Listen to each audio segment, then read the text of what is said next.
എല്ലാവർക്കും എൻ്റെ നമസ്കാരം. നമ്മൾ കഴിഞ്ഞ തവണ പറഞ്ഞത് കെന്നറ്റ് ആൻഡേഴ്സൻ്റെ ഒരു വേട്ടക്കഥയാണ്. അതുകൊണ്ട് തന്നെ നമ്മൾ ഇന്ന് പറയുവാൻ പോകുന്നത് ജിം കോർബറ്റിൻ്റെ ഒരു വേട്ടക്കഥയാണ്. നിങ്ങളൊന്ന് ആലോചിച്ചു നോക്കൂ. ചുറ്റും വന്യമായ കാട്, നിങ്ങളുടെ ഒരു ചെവിക്ക് തീരെ കേൾവിയില്ല, തലയ്ക്കുള്ളിലാണെങ്കിൽ അസഹനീയമായ വേദനയും. അത്തരമൊരു അവസ്ഥയിലാണ് ജിം കോർബറ്റ് ഇപ്പോൾ ഉള്ളത്. അങ്ങനെയുള്ള അവസ്ഥയിലാണ് നരഭോജിയായ കടുവയെ നേരിടാൻ അദ്ദേഹം ഇറങ്ങിത്തിരിച്ചത്. ഇത് വെറുമൊരു കടുവയല്ല, 8-10 വർഷമായി താലാദേശ് എന്ന പ്രദേശത്ത് വിഹരിച്ചു നടന്ന നരഭോജിയായ ഒരു കടുവയാണ്. അതിനോടകം അവൻ പച്ചയ്ക്ക് കൊന്നു തിന്നത് 150-ലധികം വരുന്ന ആളുകളെയാണ്. ഒരു ചെറിയ ചുവട് പിഴച്ചാൽ, അല്ലെങ്കിൽ ഒരു സെക്കൻഡ് വൈകി തോക്ക് പൊട്ടിയാൽ മരണം ഉറപ്പാണ്. കോർബറ്റിൻ്റെ കൂടെ ഒരു കൊച്ചു പയ്യനും ഉണ്ടായിരുന്നു ആ സമയം. ആ പയ്യന് ഒരു കഥ പറയാനുണ്ട്. അതെന്തെന്നാൽ, അവൻ്റെ മുന്നിൽ വെച്ചാണ് അവൻ്റെ സ്വന്തം അമ്മയെ ആ കടുവ കൊന്നു കൊലപ്പെടുത്തി വലിച്ചിഴച്ചു കൊണ്ടുപോയത്. നിർഭാഗ്യവാനായ ആ പയ്യന് ആ കാഴ്ച നോക്കി നിൽക്കുവാൻ മാത്രമേ കഴിഞ്ഞുള്ളൂ. ഇപ്പോൾ ജിം കോർബറ്റും ആ ചെറിയ പയ്യനും അവിടെയുള്ള വലിയ പുലികൾക്കിടയിലൂടെ തങ്ങളുടെ ശ്വാസം അടക്കിപ്പിടിച്ച് ഇഴഞ്ഞു നീങ്ങുകയാണ്. അവർക്ക് ചുറ്റും മരണത്തിൻ്റെ നിശബ്ദത മാത്രമായിരുന്നു. പക്ഷേ കോർബറ്റിന് ഒരു കാര്യം വ്യക്തമായി അറിയാം: ആ നരഭോജി തങ്ങളുടെ അടുത്ത് എവിടെയോ ഉണ്ട് എന്ന്. ഇനിയും ഒരിക്കൽ കൂടി ആ കടുവ തങ്ങളുടെ മുന്നിൽ വന്നാൽ, ലക്ഷ്യം പിഴച്ചാൽ, ആ പയ്യൻ്റെയും കോർബറ്റിൻ്റെയും ജീവൻ അവിടെ അവസാനിക്കും. അവരുടെ മാത്രമല്ല, ഒരു ഗ്രാമം മുഴുവൻ ഇല്ലാതാകുകയും ചെയ്യും. അങ്ങനെ പതിയെ അവർ ആ കുന്നിൻ ചെരുവിലേക്ക് ഇഴഞ്ഞു നീങ്ങി. അങ്ങനെ അവസാനം ആ കുന്നിൻ ചെരുവിൻ്റെ മുകളിലേക്ക് അവർ എത്തുകയും താഴേക്ക് എത്തി നോക്കുകയും ചെയ്തു. അപ്പോൾ താഴെ ഉണ്ടായിരുന്ന പുൽക്കാടിനുള്ളിൽ കൂടി ഒരു ചുവന്ന രൂപം നീങ്ങുന്നത് അദ്ദേഹം വ്യക്തമായി തന്നെ കണ്ടു. തൻ്റെ റൈഫിൾ അവിടേക്ക് ചൂണ്ടി. അപ്പോഴാണ് ആ കാഴ്ച അദ്ദേഹം കാണുന്നത്. നമ്മൾ ഇന്ന് പറയുവാൻ പോകുന്നത് ജിം കോർബറ്റിൻ്റെ ഒബ്നിമസ് എന്ന പുസ്തകത്തിൽ നിന്നും എടുത്തിട്ടുള്ള താലാദേശ് മാനീറ്റർ എന്ന കഥയാണ്. നിങ്ങൾ ആദ്യമായിട്ടാണ് ഈ ചാനൽ കാണുന്നതെങ്കിൽ, നമ്മൾ ഇങ്ങനെയുള്ള കഥകളാണ് നമ്മുടെ ചാനലിൽ അപ്ലോഡ് ചെയ്യുന്നത്. നിങ്ങൾക്ക് കഥകൾ ഇഷ്ടമാണെങ്കിൽ ചാനൽ ഒന്ന് സബ്സ്ക്രൈബ് ചെയ്യുക. അതുപോലെ നിങ്ങളുടെ ഇഷ്ടം കമൻറ്റിലൂടെയും ലൈക്കിലൂടെയും അറിയിക്കുക. പിന്നെ വീഡിയോ ഒന്ന് ഹൈപ്പ് ചെയ്യാൻ മറക്കല്ലേ.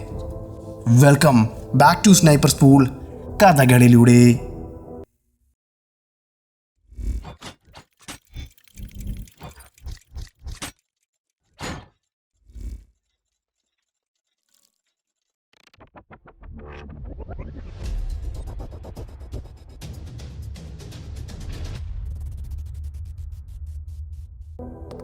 ഹിമാലയൻ താഴ്വരകളിലെ ബിന്ദുക്കേര എന്ന ആ മായക്കാഴ്ചയുടെ ചുവട്ടിലേക്ക് ഒരിക്കലെങ്കിലും വന്നവർക്ക് പിന്നെ മറ്റൊരിടവും അത്ര സുന്ദരമായി തോന്നില്ല. പ്ലാഷിൻ മരങ്ങൾ കാട്ടുതീ പോലെ പൂത്തുലഞ്ഞു നിൽക്കുന്ന ആ തണലിൽ വെളുത്ത തുണിയുടെ ടെൻറ്റുകൾ അടിച്ച് അതിൻ്റെ താഴെ ക്യാമ്പ് ചെയ്യുമ്പോൾ ആ സമയം അവിടെ നിന്നും അനുഭവിക്കുവാൻ കഴിയുന്ന ഒരുതരം ഗന്ധമുണ്ടല്ലോ, അത് കാടിൻ്റെ ആത്മാവിൻ്റെ മണമാണ്. അവിടുത്തെ മരങ്ങളുടെ ചില്ലുകളിൽ 100 കണക്കിന് കിളികൾ വന്നിരിക്കാറുണ്ട്. അവ ഓരോ തവണയും അവയുടെ ചിറകുകൾ അടിക്കുമ്പോഴും ആ മരത്തിൽ നിന്നും ഓറഞ്ച് നിറമുള്ള പൂക്കൾ താഴേക്ക് അടർന്നു വീണുകൊണ്ടിരിക്കും. അങ്ങനെ വീഴുന്ന ആ പൂക്കളുണ്ടല്ലോ, ആ ടെൻറ്റിന് ചുറ്റും ഒരു ചുവന്ന പരവതാനി വിരിച്ചതുപോലെ അങ്ങനെ വീണ് കിടക്കും. ഇനിയിപ്പം ടെൻറ്റിന് പുറത്തേക്കിറങ്ങി ദൂരേക്ക് നോക്കിയാൽ നീലാകാശത്തെ മുട്ടാൻ നിൽക്കുന്ന ഹിമാലയ കൊടുമുടിയും അവയുടെ മുകളിൽ വെള്ളി പൂശിയ പോലെ പറ്റിപ്പിടിച്ച് കിടക്കുന്ന മഞ്ഞും കാണാൻ സാധിക്കും. ഫെബ്രുവരി മാസത്തിൻ്റെ ആ തണുപ്പിൽ ബിന്ദുക്കേരയിൽ ഞങ്ങൾ ക്യാമ്പ് ചെയ്യുമ്പോൾ കാട് അതിൻ്റെ വന്യമായ സൗന്ദര്യം മുഴുവൻ വാരി വിതറി നിൽക്കുകയായിരുന്നു. അവിടെ 12 മൈൽ നീളത്തിലും 10 മൈൽ വീതിയിലും പരന്നു കിടക്കുന്ന ഒരു പുൽമേടുണ്ട്. സർ ഹെൻറി റാംസെ കുമിയോൺ ഭരിച്ചിരുന്ന കാലത്ത് തഴച്ചു വളർന്നിരുന്നത് കൃഷിയിടങ്ങളായിരുന്നു. എന്നാൽ കാലം മാറിപ്പോയി. ആ കൃഷിയിടങ്ങൾ കാടിന് വഴിമാറി. വെറും 3 ഗ്രാമങ്ങൾ മാത്രമാണ് ഇപ്പോൾ ഇവിടെ അവശേഷിക്കുന്നത്. ഇവിടുത്തെ ഈ കാടിന് നടുവിലൂടെ ഒരു ചെറിയ അരുവി ശാന്തമായി ഒഴുകുന്നുണ്ട്. അതിൻ്റെ കരയിൽ പുള്ളി പോലെ ചിലയിടങ്ങളിൽ ചെറിയ കൃഷിയിടങ്ങൾ കാണാൻ സാധിക്കും. അവ മാത്രമാണ് ഇപ്പോൾ ഈ പ്രദേശത്ത് അവശേഷിക്കുന്നത്. ഞങ്ങൾ ഇവിടെ എത്തുന്നതിനും ഏകദേശം ആഴ്ചകൾക്ക് മുന്നേ ആ വലിയ പുൽമേടിന് ആരോ തീയിട്ടിരുന്നു. കരിഞ്ഞ പുല്ലിൻ്റെ കയ്പുള്ള ഗന്ധം വായുവിൽ ഇപ്പോഴും തങ്ങി നിൽപ്പുണ്ട്. അവിടുത്തെ ആ വലിയ പുൽമേടിന് തീ പിടിച്ചു എങ്കിലും തീ തൊടാത്ത ചെറിയ ചെറിയ പുല്ലിൻ്റെ തുരുത്തുകൾ അവിടെ കൃത്യമായും വ്യക്തമായും കാണാൻ സാധിക്കും. അങ്ങനെ നടുവിൽ കാണുന്ന പുൽത്തുരുത്തുകളിലായിരിക്കാം തീയെ ഭയന്നുകൊണ്ട് വന്യമൃഗങ്ങൾ കയറി ഒളിച്ചിരിക്കുക. അങ്ങനെ ആ കരിഞ്ഞ പുൽക്കാടിന് നടുവിലേക്ക് വന്യമൃഗങ്ങളെ തിരിഞ്ഞു പോകുവാൻ പറ്റുന്ന ബിന്ദുക്കേരയേക്കാൾ നല്ലൊരിടം മറ്റെങ്ങുമില്ല. നിങ്ങൾക്കറിയാമോ, ആ തറായി മേഖലയിലെ നീളമേറിയ പുല്ലുകൾക്കിടയിലൂടെ നല്ലപോലെ പരിശീലനം ലഭിച്ച ആനയുടെ പുറത്തേറി നായാട്ടിന് പോകുമ്പോൾ കിട്ടുന്ന ഒരനുഭവമുണ്ടല്ലോ, അത് വാക്കുകൾ കൊണ്ട് വിവരിക്കുവാനാകില്ല. ഇങ്ങനെയുള്ള ഈ നീളൻ പുല്ലുകൾക്കിടയിലൂടെ ഒരു പകൽ മുഴുവൻ ചെലവഴിച്ചാലും അവസാന നിമിഷത്തിൽ പോലും നമ്മുടെ ആവേശം ഒരു തരി പോലും അണഞ്ഞു പോകില്ല. ഓരോ നിമിഷവും നമ്മുടെ സിരകളിൽ അത് രക്തം തിളപ്പിക്കും. ഈ പുൽമേടുകളിൽ മറഞ്ഞു കിടക്കുന്ന എത്ര തരം മൃഗങ്ങളുണ്ടെന്നോ എത്ര തരം പക്ഷികളുണ്ടെന്നോ ഇതുവഴി സഞ്ചരിക്കുന്നവർക്ക് മാത്രമേ അറിയുവാൻ കഴിയുകയുള്ളൂ, അല്ലെങ്കിൽ അവർക്ക് മാത്രമേ ആസ്വദിക്കുവാൻ കഴിയുകയുള്ളൂ. ഞങ്ങളുടെ സംഘത്തിൽ 9 തോക്കുധാരികളും 5 കാണികളുമാണുള്ളത്. പ്രഭാത ഭക്ഷണം കഴിഞ്ഞ് ഞങ്ങൾ അവിടേക്ക് പോകുവാൻ ഇറങ്ങും. അതിനുവേണ്ടി തയ്യാറാക്കിയിരിക്കുന്നത് ആനകളെയാണ്. വനത്തിലേക്ക് വേട്ടയാടാൻ പോകുന്നതിന് മുന്നേ ആനകളെ അവിടെ വരിവരിയായി നിർത്തും. അവയുടെ പുറത്ത് ഹൗസിങ്ങുകൾ ഉറപ്പിക്കും. അത് വലിയൊരു ചടങ്ങാണ്. അതുപോലെ തന്നെ ഓരോ 2 തോക്കുധാരികൾക്കും നടുവിലായി സാധനങ്ങൾ ചുമക്കുന്ന ഒരു സാധാരണ ആനയെ നിർത്തും. അതിനെ വിളിക്കുക ആടെന്നാണ്. ഞാൻ മധ്യഭാഗത്തുള്ള ആനയുടെ പുറത്താണ് ഇരുന്നത്. എൻ്റെ ഇരുവശങ്ങളുമായി 4 ആനകളും 4 പാടാനകളും ഉണ്ടായിരുന്നു. അവ വരിതെറ്റാതെ നിൽക്കുകയാണ്. പിന്നെ ഒട്ടും സമയം പാഴാക്കാതെ ഞങ്ങൾ വരിവരിയായി തന്നെ ആ വനത്തിനുള്ളിലേക്ക് ഞങ്ങളുടെ യാത്ര തുടർന്നു. പുലർക്കാലത്ത് ആ വനത്തിലൂടെ സഞ്ചരിക്കുമ്പോൾ നമുക്ക് കിട്ടുന്ന ഒരു ഊർജമുണ്ടല്ലോ, അതൊരു ഷാമ്പെയിൻ കുടിച്ചാലും കിട്ടാത്ത അത്രയും ലഹരിയാണ് നമുക്കുള്ളിലേക്ക് നൽകുന്നത്. അത് മനുഷ്യരുടെ മാത്രം കാര്യമല്ല, അവിടെയുള്ള പക്ഷികളുടെയും അവസ്ഥ ഇങ്ങനെ തന്നെയാണ്. അവയെല്ലാം അത്രമേൽ ഉന്മേഷത്തിലായിരിക്കും. എന്നാൽ വനമല്ലേ, പക്ഷികൾ ധാരാളമായി ഉണ്ടല്ലോ, അവയെ ഏതെങ്കിലുമൊക്കെ വെടിവെച്ചിടാമെന്ന് കരുതി അത്രമേൽ വേഗത്തിൽ തോക്കെടുത്ത് അവയ്ക്ക് നേരെ ചൂണ്ടിയാൽ കണ്ണടച്ച് തുറക്കുന്ന സമയം കൊണ്ട് അവയെല്ലാം എവിടേക്കെങ്കിലും പറന്നു പോകും. ഒരു ചെറിയ പഴഞ്ചൊല്ലുണ്ട് നായാട്ടുകാർക്കിടയിൽ. എടുത്തുചാട്ടം കാണിക്കുന്ന നായാട്ടുകാരൻ്റെ സഞ്ചി എപ്പോഴും കാലിയായിരിക്കും. കാത്തിരിപ്പാണ് കാടിൻ്റെ നിയമം. നായാട്ടുകാരൻ്റെ ആദ്യത്തെ ഏതാനും മണിക്കൂറുകളിലും അവസാനത്തെ നിമിഷങ്ങളിലും ഇരയെ കിട്ടുക എന്നത് വളരെ പ്രയാസമാണ്. അവസാന മണിക്കൂറുകളിൽ നമ്മളുടെ കണ്ണുകളിലെ പേശികൾ അത്രമേൽ തളർന്നിട്ടുണ്ടാകും. അതുപോലെ നായാട്ടുകാരൻ്റെ ഏകാഗ്രത നഷ്ടപ്പെടാനും തുടങ്ങിയിരിക്കും. അങ്ങനെ ഞങ്ങൾ വനത്തിനുള്ളിലൂടെ അങ്ങനെ സഞ്ചരിക്കുമ്പോൾ അപ്രതീക്ഷിതമായി ഞങ്ങൾക്ക് മുന്നിലേക്ക് ഒരു കേഴമാൻ വന്നുപെട്ടു. പിന്നെ ഞങ്ങളുടെ ലക്ഷ്യം അതായിരുന്നു. പക്ഷെ അവൻ ഞങ്ങളെ വെട്ടിച്ചുകൊണ്ട് കാടിൻ്റെ ഉള്ളിലേക്ക് ഓടിമറഞ്ഞു. നമ്മളിപ്പോൾ സഞ്ചരിച്ചു കൊണ്ടിരിക്കുന്ന ഈ പുൽമേടിൻ്റെ ഉള്ളിലേക്ക് കാടിൻ്റെ ഒരു ഭാഗം നാവ് പോലെ തള്ളി നിൽക്കുന്നുണ്ടായിരുന്നു. മയിലുകളും കാട്ടുകോഴികളും ധാരാളമായി കാണപ്പെടുന്ന ഒരിടം കൂടിയായിരുന്നു ഇത്. എന്നാൽ ഈ പ്രദേശത്തിന് ഒരു പ്രശ്നമുണ്ട്. അവിടെ നിറയെ ആഴമേറിയ അരുവികളും കുഴികളുമായിരുന്നു. അങ്ങനെയുള്ള ഈ പ്രദേശത്തുകൂടി ആനകളെ വഴിതെറ്റിക്കാതെ കൊണ്ടുപോകുക എന്നത് അസാധ്യമായിരുന്നു. ഒപ്പമുണ്ടായിരുന്നവർക്കും ഈ കാട്ടിലെ ഈ ചതിക്കുഴികളെക്കുറിച്ച് കൂടുതൽ അറിവില്ലാത്തതുകൊണ്ട് ആനകളെ അങ്ങോട്ട് ഇറക്കാൻ ഞങ്ങൾ ഭയന്നു. ഇറക്കണ്ടാന്ന് തന്നെ ഞങ്ങൾ തീരുമാനിച്ചു. വർഷങ്ങൾക്ക് മുമ്പ് ഞാനും വിൻഹാമും ഇവിടെ നായാട്ടിന് വന്നിട്ടുണ്ട്.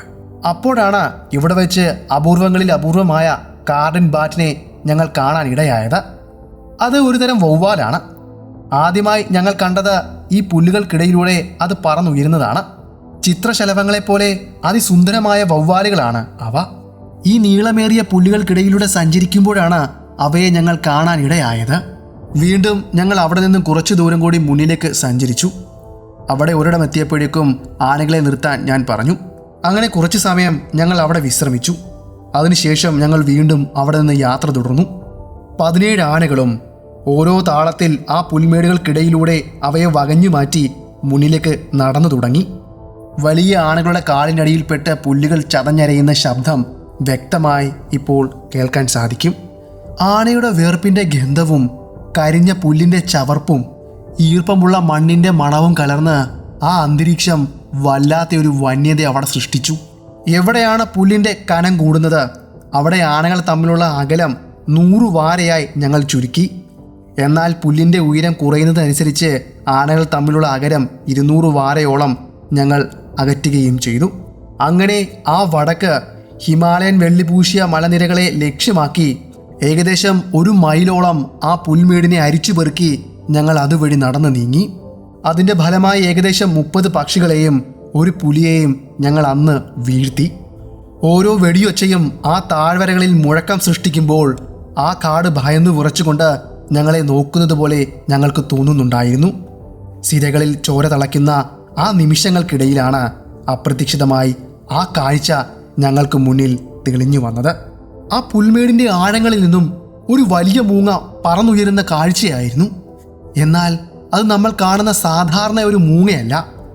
മണ്ണിൻ്റെ അടിയിൽ മാളമുണ്ടാക്കി ജീവിക്കുന്ന തീർത്ഥ പക്ഷിയേക്കാൾ 2 ഇരട്ടി വലിപ്പമുള്ള വെള്ളത്തൂവലോട് കൂടിയ കാട്ടുമാടൻ മൂങ്ങയായിരുന്നു അത്. 9ഓളം വരുന്ന നായാട്ടുകാരുടെ തോക്കുകൾ ആ മൂങ്ങയ്ക്ക് നേരെ ചൂണ്ടി. എന്നാൽ അതൊരു മൂങ്ങയായിരുന്നെന്നറിഞ്ഞപ്പോൾ അവരുടെ റൈഫിലുകൾ അതുപോലെ താഴേക്ക് താഴുകയും ചെയ്തു. സാധാരണഗതിയിൽ ആനകളുടെ സാന്നിധ്യം മനസ്സിലായി കഴിഞ്ഞാൽ 50 വാര അടി ഉയരങ്ങളിൽ മാത്രമേ ഈ മൂങ്ങകൾ പറന്നുയരാറുള്ളൂ. എന്നാൽ അന്ന് സംഭവിച്ചത് മറ്റൊന്നായിരുന്നു. ആകാശത്തിൻ്റെ നീലമയിൽ നിന്നും മിന്നൽ പിണർപ്പ് പോലെ ഒരു കറുത്ത രൂപം താഴേക്ക് ചാട്ടുളി പോലെ പാഞ്ഞു വന്നു. അത് മറ്റൊന്നുമായിരുന്നില്ല, ഒരു ഫാൽക്കനായിരുന്നു. അവൻ്റെ ലക്ഷ്യം അവിടെ നിന്നും പറന്നുയർന്ന ആ മൂങ്ങയുമായിരുന്നു. തലനാരിഴയ്ക്ക് ആ മൂങ്ങ രക്ഷപ്പെടുകയും അത് ആകാശത്തിൻ്റെ നീലിമയിലേക്ക് പറന്ന് ഉയർന്നു പോകുകയും ചെയ്തു. എന്നാൽ ഫാൽക്കൺ അതിനെ വിടാൻ തയ്യാറായിരുന്നില്ല. അതിനെ പിന്തുടരുകയും തുടരെ ആക്രമിക്കുകയും ചെയ്തു. താഴെ ആനപ്പുറത്തിരുന്നു കൊണ്ട് ഞങ്ങൾ 17 പേരും ആ കാഴ്ചയിൽ സ്തബ്ധരായി നിന്നുപോയി. ശ്വാസം പോലും വിടാൻ ഞങ്ങൾ ഭയപ്പെട്ടു. എല്ലാവരും ആകാശത്തേക്ക് ഉറ്റുനോക്കി. 100 അടി, 200 അടി, അങ്ങനെ 1000 അടി ഉയരത്തിലേക്ക് ആ പോരാട്ടം നീണ്ടു നിന്നു. മൂങ്ങയുടെ വെളുത്ത ചിറകുകൾ ആ നീലാകാശത്ത് ഒരു വെള്ളരിപ്രാവിനെ പോലെ തിളങ്ങുന്നുണ്ടായിരുന്നു. ഓരോ തവണയും ഫാൽക്കൺ തൻ്റെ ഇരയെ കൊത്തി വീഴ്ത്താൻ ശ്രമിക്കുമ്പോഴും മൂങ്ങ അതിവിദഗ്ധമായി മുകളിലേക്ക് തന്നെ കുതിച്ചു. ഓരോ വേട്ടക്കാരും തങ്ങളുടെ ബൈനോക്കുലർ എടുക്കുകയും ആ കാഴ്ച ഓരോ നിമിഷം ഉറ്റുനോക്കുകയും ചെയ്തു. എല്ലാവർക്കും അറിയേണ്ടത് ആ മൂങ്ങ ആ ഫാൽക്കൻ്റെ കയ്യിൽ നിന്നും രക്ഷപ്പെടുവോ ഇല്ലയോ എന്നാണ്. അങ്ങനെ മൂങ്ങയും ഫാൽക്കണും തമ്മിലുള്ള ആ പോരാട്ടം കുറച്ചു നേരങ്ങളോളം നീണ്ടു നിന്നു. അവസാനം ആ മൂങ്ങ ഒരു പൊട്ടുപോലെ അങ്ങ് ആകാശത്ത് അപ്രത്യക്ഷമായി. തൻ്റെ ഇരയെ നഷ്ടമായ വിഷമത്തിലായിരിക്കാം ആ ഫാൽക്കൺ താഴേക്ക് പറന്ന് ഒരു മരച്ചിലയിൽ വന്നിരിക്കുകയും ചെയ്തു. ആ കാഴ്ച കണ്ടപ്പോൾ എല്ലാവരുടെയും മനസ്സ് നിറഞ്ഞു. ആ ജീവി രക്ഷപ്പെട്ടതിലെ സന്തോഷമായിരുന്നു അവരുടെ കണ്ണുകളിൽ കാണാൻ കഴിഞ്ഞത്. നിങ്ങൾ ഒരു കാര്യം ചിന്തിക്കണം. അതുവരേക്കും ഏകദേശം 58 ജീവനോളം ഞങ്ങൾ കവർന്നു കഴിഞ്ഞിരുന്നു. എങ്കിലും ആ ജീവൻ രക്ഷപ്പെട്ടത് കണ്ടപ്പോൾ ഞങ്ങളുടെ ഉള്ളിൽ വല്ലാത്തൊരു സന്തോഷമാണ് തോന്നിയത്. മനുഷ്യൻ്റെ മനസ്സ് എത്ര വിചിത്രമാണെന്ന് ഇപ്പോൾ നിങ്ങൾക്ക് മനസ്സിലായി കാണുമല്ലോ. പക്ഷേ ഞങ്ങളുടെ ആ സന്തോഷമുണ്ടല്ലോ, അത് അധിക നേരം നീണ്ടു നിന്നില്ല. വൈകുന്നേരം തിരികെ വരുമ്പോൾ അരുവിയുടെ വശത്തുള്ള കട്ടിയുള്ള പുൽക്കാടിനുള്ളിലൂടെയായിരുന്നു ഞങ്ങൾ യാത്ര ചെയ്തിരുന്നത്. അവിടെ ഈർപ്പമുള്ളത് കൊണ്ട് തന്നെ അവിടുത്തെ പുല്ല് കരിഞ്ഞിരുന്നില്ല. അതുകൊണ്ട് തന്നെ വന്യമൃഗങ്ങൾ അവിടെ ഒളിച്ചിരിക്കാനുള്ള സാധ്യത കൂടുതലായിരുന്നു. ഹോക്ക് ഡീറുകളെയും ബാരസിംഗിയെയും പ്രതീക്ഷിച്ചാണ് ഞങ്ങൾ അതുവഴി നീങ്ങിയത്. എൻ്റെ ആനപ്പുറത്ത് എനിക്കൊപ്പം ഹൃദയിൽ മറ്റൊരു കാഴ്ചക്കാരൻ കൂടി ഉണ്ടായിരുന്നു. പെട്ടെന്ന് ലോകം നിശ്ചലമാകുന്ന ഒരു ശബ്ദം എൻ്റെ തലയ്ക്കുള്ളിൽ മുഴങ്ങി. എൻ്റെ തൊട്ടു പിന്നിലിരുന്ന ആ കാഴ്ചക്കാരൻ്റെ കയ്യിലിരുന്ന് ഹൈ വെലോസിറ്റി റൈഫിൽ അബദ്ധത്തിൽ പൊട്ടി. തോക്കിൻ്റെ കുഴൽ എൻ്റെ ചെവിയോട് തൊട്ടുരുമിയായിരുന്നു ഇരുന്നിരുന്നത്. ആ വെടിയുണ്ടയുടെ ആഘാതം, അതിൻ്റെ ഭീകരമായ ശബ്ദം എൻ്റെ ഇടത് ചെവിയുടെ ഉൾഭാഗം ആകെ തകർത്തു കളഞ്ഞു. ലോകം പെട്ടെന്ന് നിശബ്ദമായി. പക്ഷേ എൻ്റെ തലയ്ക്കുള്ളിൽ 1000 വണ്ടുകൾ ഒരേ സമയം മൂളുന്നത് പോലെ ഒരു ഭീകരമായ വേദന പടർന്നു. എൻ്റെ ജീവിതം തന്നെ മാറ്റാൻ പോകുന്ന ആ മുറിവ് ആ കാടിൻ്റെ നിശബ്ദതയിൽ അപ്രതീക്ഷിതമായി സംഭവിച്ചതെന്നായിരുന്നു. ആ രാത്രി എനിക്ക് ഉറങ്ങാനേ കഴിയുന്നുണ്ടായിരുന്നില്ല. വേദന എൻ്റെ തലച്ചോറിലേക്ക് ആകെ പടർന്നിരുന്നു. ആ രാത്രി എൻ്റെ ജീവിതത്തിലെ ഏറ്റവും ദൈർഘ്യമേറിയതും വേദനാജനകവുമായ ഒന്നായിരുന്നു. ചെവിക്കുള്ളിൽ ആരോ തിളച്ച ആസല ഒഴിച്ചതുപോലെ ഒരു നീറ്റൽ, തലയോട്ടി പൊട്ടിപ്പിളർക്കുന്നത് പോലെ ഒരു വേദന. ആ വെടിയൊച്ച എൻ്റെ ബോധത്തെ തന്നെ തകർത്ത് കളഞ്ഞിരുന്നു. ഓരോ സെക്കൻഡിലും എൻ്റെ ഹൃദയമിടിപ്പ് പോലും ചെവിക്കുള്ളിൽ ഒരു തടിക്കഷ്ണം കൊണ്ട് അടിക്കുന്നത് പോലെ മുഴങ്ങി കേട്ടുകൊണ്ടിരുന്നു. ഉറക്കം എന്നതിനെക്കുറിച്ച് എനിക്ക് ചിന്തിക്കാൻ പോലും കഴിയുന്നില്ല. പകരം ആ ഇരുട്ടിൽ വേദനയുടെ ഓരോ തരംഗങ്ങളും ഞാൻ എണ്ണിത്തീർക്കുകയായിരുന്നു. നേരം വെളുത്തപ്പോൾ തന്നെ വേട്ട സംഘത്തോട് എനിക്ക് അടിയന്തരമായി പോകണമെന്ന് ഞാൻ പറഞ്ഞു. അവിടെ നിന്നും തിരികെ ഏകദേശം 25 മൈലോളം ദൂരം ആ കഠിനമായ വേദനയും സഹിച്ചുകൊണ്ട് കാലാഡൂങ്കിലേക്ക് ഞാൻ നടത്തിയ ആ യാത്രയുണ്ടല്ലോ, അതൊരു നരകയാത്രയായിരുന്നു. കാട്ടിലെ ഓരോ കാറ്റും മരച്ചില്ലയുടെ ഉരസലും എൻ്റെ തകർന്ന ചെവിക്കുള്ളിൽ ഒരു വൻ സ്ഫോടനം പോലെയാണ് ആ സമയങ്ങളിൽ എനിക്ക് അനുഭവപ്പെട്ടത്. അങ്ങനെ എങ്ങനെയൊക്കെയോ ഞാൻ കാലാഡൂങ്കിൽ എത്തിച്ചേർന്നു. അവിടെ ഉണ്ടായിരുന്ന ഒരു യുവ ഡോക്ടറെ കാണുകയും ചെയ്തു. അയാൾ തൻ്റെ പഠനം കഴിഞ്ഞ് പ്രാക്ടീസ് തുടങ്ങിയിട്ടേ ഉണ്ടായിരുന്നുള്ളൂ. മരുന്നുകളുടെ ആ ഗന്ധമുള്ള ആ ചെറിയ റൂമിലിരുന്നു കൊണ്ട് ആ ഡോക്ടർ എൻ്റെ ചെവി പരിശോധിച്ചു. ഞാൻ ഭയക്കുന്നത് സത്യമാകുമോ എന്ന് ഞാൻ ഭയന്നു. അയാൾ എൻ്റെ ചെവി പരിശോധിച്ചപ്പോൾ ആ ഡോക്ടറുടെ മുഖത്തുണ്ടായ ആ മ്ലാനത എല്ലാം വിളിച്ചു പറയുന്നുണ്ടായിരുന്നു. ഡോക്ടർ എൻ്റെ മുഖത്തേക്ക് നോക്കി. താഴ്ന്ന സ്വരത്തിൽ അയാൾ പറഞ്ഞു, നിങ്ങളുടെ കർണപടം പൂർണ്ണമായും തകർന്നു പോയിരിക്കുന്നു. ആ വാക്കുകൾ കേട്ടപ്പോൾ ഒരു വേട്ടക്കാരൻ എന്ന നിലയിൽ എൻ്റെ ആത്മവിശ്വാസം ഒരു നിമിഷം കൊണ്ട് പൂർണ്ണമായും തകർന്നുപോയി. ഒരു ശബ്ദം കേട്ടുകൊണ്ട് ഇരയെയും വേട്ടക്കാരനെയും തിരിച്ചറിയുന്ന ഒരു വേട്ടക്കാരന് കേൾവിശക്തി നഷ്ടപ്പെടുക എന്നത് മരണതുല്യമാണ്. പിന്നീട് ഞാൻ അവിടെ നിന്നും നൈനിറ്റാലിലെ എൻ്റെ വേനൽക്കാല വസതിയിലേക്ക് താമസം മാറി. അവിടെ അടുത്തുണ്ടായിരുന്ന റാംസി ഹോസ്പിറ്റലിലെ സിവിൽ സർജനായിരുന്ന കേണൽ ബാർബറയെ ഞാൻ കൺസൾട്ട് ചെയ്തു. ഞാൻ പ്രതീക്ഷയോടെ ആയിരുന്നു അദ്ദേഹത്തെ ഞാൻ കൺസൾട്ട് ചെയ്തത്. എന്നാൽ ഞാൻ പ്രതീക്ഷിച്ചതുപോലെ അദ്ദേഹത്തിൻ്റെ വാക്കുകൾക്കും ഒരു മാറ്റമുണ്ടായിരുന്നില്ല. ദിവസങ്ങൾ കഴിയുന്തോറും വേദന കുറയുന്നതിന് പകരം തലയ്ക്കുള്ളിൽ പഴുപ്പ് നിറയാൻ തുടങ്ങി. ഓരോ തവണയും തല അനക്കുമ്പോൾ ആ പഴുപ്പ് തലച്ചോറിനെ അമർത്തുന്നത് പോലെ എനിക്ക് തോന്നി. എൻ്റെ സഹോദരിമാർക്ക് വല്ലാത്ത പേടിയായിരുന്നു. അവർ രാവും പകലും എനിക്ക് കാവലിരുന്നു ആശുപത്രിയിൽ. അവിടെ നടത്തിയ ചികിത്സകൾക്കൊന്നും എൻ്റെ വേദന മാറ്റാതെ വന്നപ്പോൾ ഞാൻ ആശുപത്രിയിൽ നിന്നും വീട്ടിലേക്ക് മടങ്ങുവാൻ തീരുമാനിച്ചു. ആ പ്രവൃത്തിയിൽ നിന്നും സഹോദരിമാർ എന്നെ തടയാൻ നോക്കിയെങ്കിലും കാടിൻ്റെ വിളി കേൾക്കാതെ എനിക്കിരിക്കാൻ കഴിയുമായിരുന്നില്ല. ഈ കഥ ഞാൻ നിങ്ങളോട് പറഞ്ഞത് നിങ്ങളുടെ സഹതാപം പിടിച്ചുപറ്റാൻ വേണ്ടിയായിരുന്നില്ല, മറിച്ച് തലദേശ് നരഭോജിയെ തിരയാനുള്ള എൻ്റെ യാത്രയിൽ ഈ ശരീരാവസ്ഥയ്ക്ക് വലിയ സ്ഥാനമാണുള്ളത്. ഈ സമയത്ത് തന്നെയാണ് അൽമോറയിലെയും നൈനിറ്റാളിലെയും ഡെപ്യൂട്ടി കമ്മീഷണർമാരായിരുന്ന ബിൽ ബെയ്സും ഹോം വിവിയനും എന്നെ തേടിയെത്തുന്നത്. അവരുടെ ജില്ലകളിൽ ആ സമയങ്ങളിൽ 2 നരഭോജികൾ നാശം വിതയ്ക്കുകയായിരുന്നു. തലദേശ് കടുവയും ചൊഗർ കടുവകളുമായിരുന്നു അത്. ഈ സാഹചര്യത്തിലും ഈ വേദനകൾക്കിടയിലും ഒരു വെല്ലുവിളി ഏറ്റെടുക്കുന്നത് എൻ്റെ മനസ്സിനെ ശാന്തമാക്കുമെന്ന് ഞാൻ കരുതി. അങ്ങനെ ഏപ്രിൽ 4-ന് 6 ഗഡ്വാളി യുവാക്കളോടൊപ്പം ഞാൻ നൈനിറ്റാളിൽ നിന്നും പുറപ്പെട്ടു. രാം സിംഗ്, മാധവ് സിംഗ്, ഇൽഹ തുടങ്ങിയ വിശ്വസ്തരായ ആളുകളായിരുന്നു ആ സംഘത്തിലുണ്ടായിരുന്നത്. അങ്ങനെ അവർക്കൊപ്പം കാൽനടയായി ഏകദേശം 14 മൈലോളം ഞാൻ സഞ്ചരിച്ച് കാഠ്ഗോദാം എന്ന സ്ഥലത്തെത്തിച്ചേർന്നു. അവിടെ നിന്നും ട്രെയിനിലാണ് ഇനി ഞങ്ങൾക്ക് സഞ്ചരിക്കേണ്ടിയിരിക്കുന്നത്. അങ്ങനെ ഞങ്ങൾ ട്രെയിൻ യാത്ര തുടർന്നു. പിലിഭീത്തും ബലേറിയും കടന്ന് അടുത്ത ദിവസം ഉച്ചയോടെ തങ്പൂരിൽ ഞങ്ങൾ എത്തിച്ചേർന്നു. തങ്പൂരിൽ എത്തിയപ്പോൾ തന്നെ എന്നെ കാണുവാൻ വേണ്ടി ധാരാളം ആളുകൾ അവിടേക്ക് എത്തിയിരുന്നു. അവർ പറഞ്ഞ വാർത്ത ഞങ്ങളെ ഞെട്ടിക്കുന്ന ഒന്നായിരുന്നു. തലേദേശ് നരഭോജിയായ ആ കടുവയുണ്ടല്ലോ, ഞങ്ങൾ വരുന്നതിനും ഒരു ദിവസം മുന്നേ ഒരു കൊച്ചുകുട്ടിയുടെ ജീവൻ കൂടി എടുത്തിരിക്കുന്നു എന്ന്. ആ വാർത്തയുണ്ടല്ലോ എൻ്റെ ചെവിക്കുള്ളിലേക്ക് വന്ന് പതിച്ചപ്പോൾ തന്നെ എൻ്റെ വേദനയേക്കാൾ വലിയൊരു കനൽ എൻ്റെ ഉള്ളിലെരിഞ്ഞു. എൻ്റെ വേദനകളെല്ലാം ഞാൻ മാറ്റി വെച്ചുകൊണ്ട് തലേദേശ് നരഭോജിയെ പിടിക്കുവാൻ വേണ്ടിയുള്ള ഒരുക്കങ്ങൾ ഞങ്ങൾ ആരംഭിച്ചു. ഇനിയും ഇവിടെ നിന്നും ഏകദേശം 24 കിലോമീറ്റർ ഉണ്ട് കാലാഡൂഗ് എന്ന സ്ഥലത്തേക്ക്. അവിടേക്കാണ് ഞങ്ങൾക്ക് എത്തേണ്ടിയിരിക്കുന്നത്. ഞങ്ങൾ അവിടേക്ക് പോകേണ്ട തയ്യാറെടുപ്പുകളെല്ലാം എടുത്ത ശേഷം അവിടേക്ക് യാത്ര തുടർന്നു. ഉരുൾപൊട്ടലിൽ തകർന്നുപോയ വഴികളിലൂടെയാണ് ഇപ്പോൾ ഞങ്ങൾ സഞ്ചരിച്ചു കൊണ്ടിരിക്കുന്നത്. ഭാരമേറിയ പാണ്ടക്കെട്ടുകൾ വഹിച്ചുകൊണ്ട് എൻ്റെ കൂടെ ഉണ്ടായിരുന്നവർ അതുവഴി നടന്നു വരുന്നത് വളരെ ബുദ്ധിമുട്ടിയും പ്രയാസപ്പെട്ടുമാണ്. അങ്ങനെ ഞങ്ങളുടെ യാത്ര പതുക്കെ മുന്നിലേക്ക് തുടർന്നുകൊണ്ടിരുന്നു. സൂര്യൻ പടിഞ്ഞാറൻ ചക്രവാളത്തിലേക്ക് അസ്തമിക്കുവാൻ തുടങ്ങിക്കഴിഞ്ഞിരുന്നു. അതോടുകൂടി പതുക്കെ ഇരുട്ട് കയറുവാനും തുടങ്ങി. അതോടെ ഞങ്ങൾക്ക് യാത്ര അവസാനിപ്പിക്കേണ്ടതിൻ്റെ ആവശ്യകത വന്നു. ഇനിയും എവിടെയെങ്കിലും തമ്പടിക്കണം. അതിനായി ഞങ്ങൾ കണ്ടെത്തിയ സ്ഥലം ചാഞ്ഞു നിൽക്കുന്ന ഒരു വലിയ പാറയുടെ അടിഭാഗമായിരുന്നു. അവിടെയാണ് ഇന്നത്തെ രാത്രിയിൽ ഞങ്ങൾ തമ്പടിക്കുവാൻ പോകുന്നത്. ആ ചരിഞ്ഞു നിൽക്കുന്ന ആ വലിയ പാറയുണ്ടല്ലോ, ഇന്നത്തെ ദിവസം ആ വലിയ പാറയാണ് ഞങ്ങൾക്ക് സംരക്ഷണമേകുവാൻ വേണ്ടി പോകുന്നത്. ആ നീണ്ടു നിന്ന ആ വലിയ യാത്ര വന്ന് അവസാനിച്ചത് ഈ ചരിഞ്ഞു നിൽക്കുന്ന ഈ പാറയുടെ അടിഭാഗത്താണ്.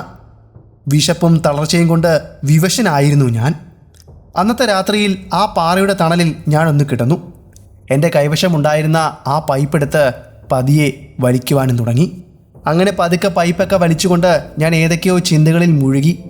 പുഴയ്ക്കപ്പുറമുള്ള ആ നേപ്പാൾ കുന്നുകളിലേക്ക് നോക്കിയപ്പോഴാണ് ഞാൻ ആ കാഴ്ച കണ്ടത്. 3 തീപ്പന്തങ്ങൾ പോലെ ചില വെളിച്ചങ്ങൾ ആ മലഞ്ചെരുവിൽ അങ്ങോട്ടും ഇങ്ങോട്ടും ചലിക്കുന്നു. കാട്ടുതീയാണോ എന്ന് ഞാൻ ഒരു നിമിഷം സംശയിച്ചു. പക്ഷേ ഞാൻ അവിടെ കണ്ട ആ വെളിച്ചങ്ങൾക്ക് ജാലയോ പുകയോ ഇല്ലായിരുന്നു. അതുമാത്രമല്ല, അവ കാറ്റിൽ ആടുകയോ കെട്ടുപോകുകയോ ചെയ്യുന്നില്ല. പിന്നീട് അതിന് പുറമെ കൂടുതൽ വെളിച്ചങ്ങൾ അവിടെ പ്രത്യക്ഷപ്പെട്ടു. ഏതോ രാജാവ് തൻ്റെ വേട്ടക്കിടയിൽ നഷ്ടപ്പെട്ട സാധനങ്ങൾ തിരയുവാൻ ആളുകളെ അയച്ചതുപോലെയാണ് അത് കണ്ടപ്പോൾ എനിക്ക് തോന്നിയത്. എൻ്റെ കൂടെയുള്ളവരും ആ വിചിത്രമായ കാഴ്ച കണ്ടു. അവരും അങ്ങനെ അമ്പരന്ന് നിന്നു. ഏകദേശം 150 വാര അകലെയുള്ള ആ കുന്നുകളിൽ നിന്നും യാതൊരു ശബ്ദവും കേൾക്കുന്നുണ്ടായിരുന്നില്ല. നേരം വെളുത്തപ്പോൾ തന്നെ എൻ്റെ ഫീൽഡ് ഗ്ലാസ്സിലൂടെ ആ പ്രദേശം ഞാനൊന്ന് നിരീക്ഷിച്ചു. ഒരു മനുഷ്യർക്കും അവിടെ നിൽക്കുവാൻ പറ്റാത്ത വിധത്തിലുള്ള കുത്തനെയുള്ള പാറകളായിരുന്നു അവിടെ ഉണ്ടായിരുന്നത്. അങ്ങനെയാണെങ്കിൽ ആ വെളിച്ചങ്ങൾ എവിടെ നിന്നുമാണ് വന്നത്? അതൊരു നിഗൂഢതയായി അങ്ങനെ തുടർന്നു. പിന്നീട് എനിക്കൊപ്പം ഉണ്ടായിരുന്ന ഗംഗാറാം എന്ന ആൾ അടുത്തുള്ളായിരുന്ന ഒരു അമ്പലത്തിലെ പൂജാരിയോട് ചോദിച്ചപ്പോഴാണ് ആ കഥ അറിയുന്നത്. അവിടെ ഉണ്ടായിരുന്ന ഒരു ഗ്രാമീണൻ താൻ ദൈവത്തിനൊപ്പമാണെന്ന് വിശ്വസിച്ചു. അയാൾ അഹങ്കാരിയായി തീരുകയും ചെയ്തു. അങ്ങനെ ഒരു ദിവസം ദേവി അയാളെ ആ കുന്നിന് മുകളിൽ നിന്നും താഴേക്ക് വലിച്ചെറിഞ്ഞു. താൻ ചെയ്ത തെറ്റുകൾക്കെല്ലാം പ്രായശ്ചിത്തം എന്ന പോലെ ആ ദേവിയെ അയാൾ ആരാധിക്കാൻ തുടങ്ങി. അങ്ങനെ അയാൾ കത്തിച്ചു വെക്കുന്ന വിളക്കുകളാണ് എന്നതാണ് ഇവിടുത്തെ ആളുകളുടെ വിശ്വാസമെന്നാണ് ആ പൂജാരി പറഞ്ഞത്.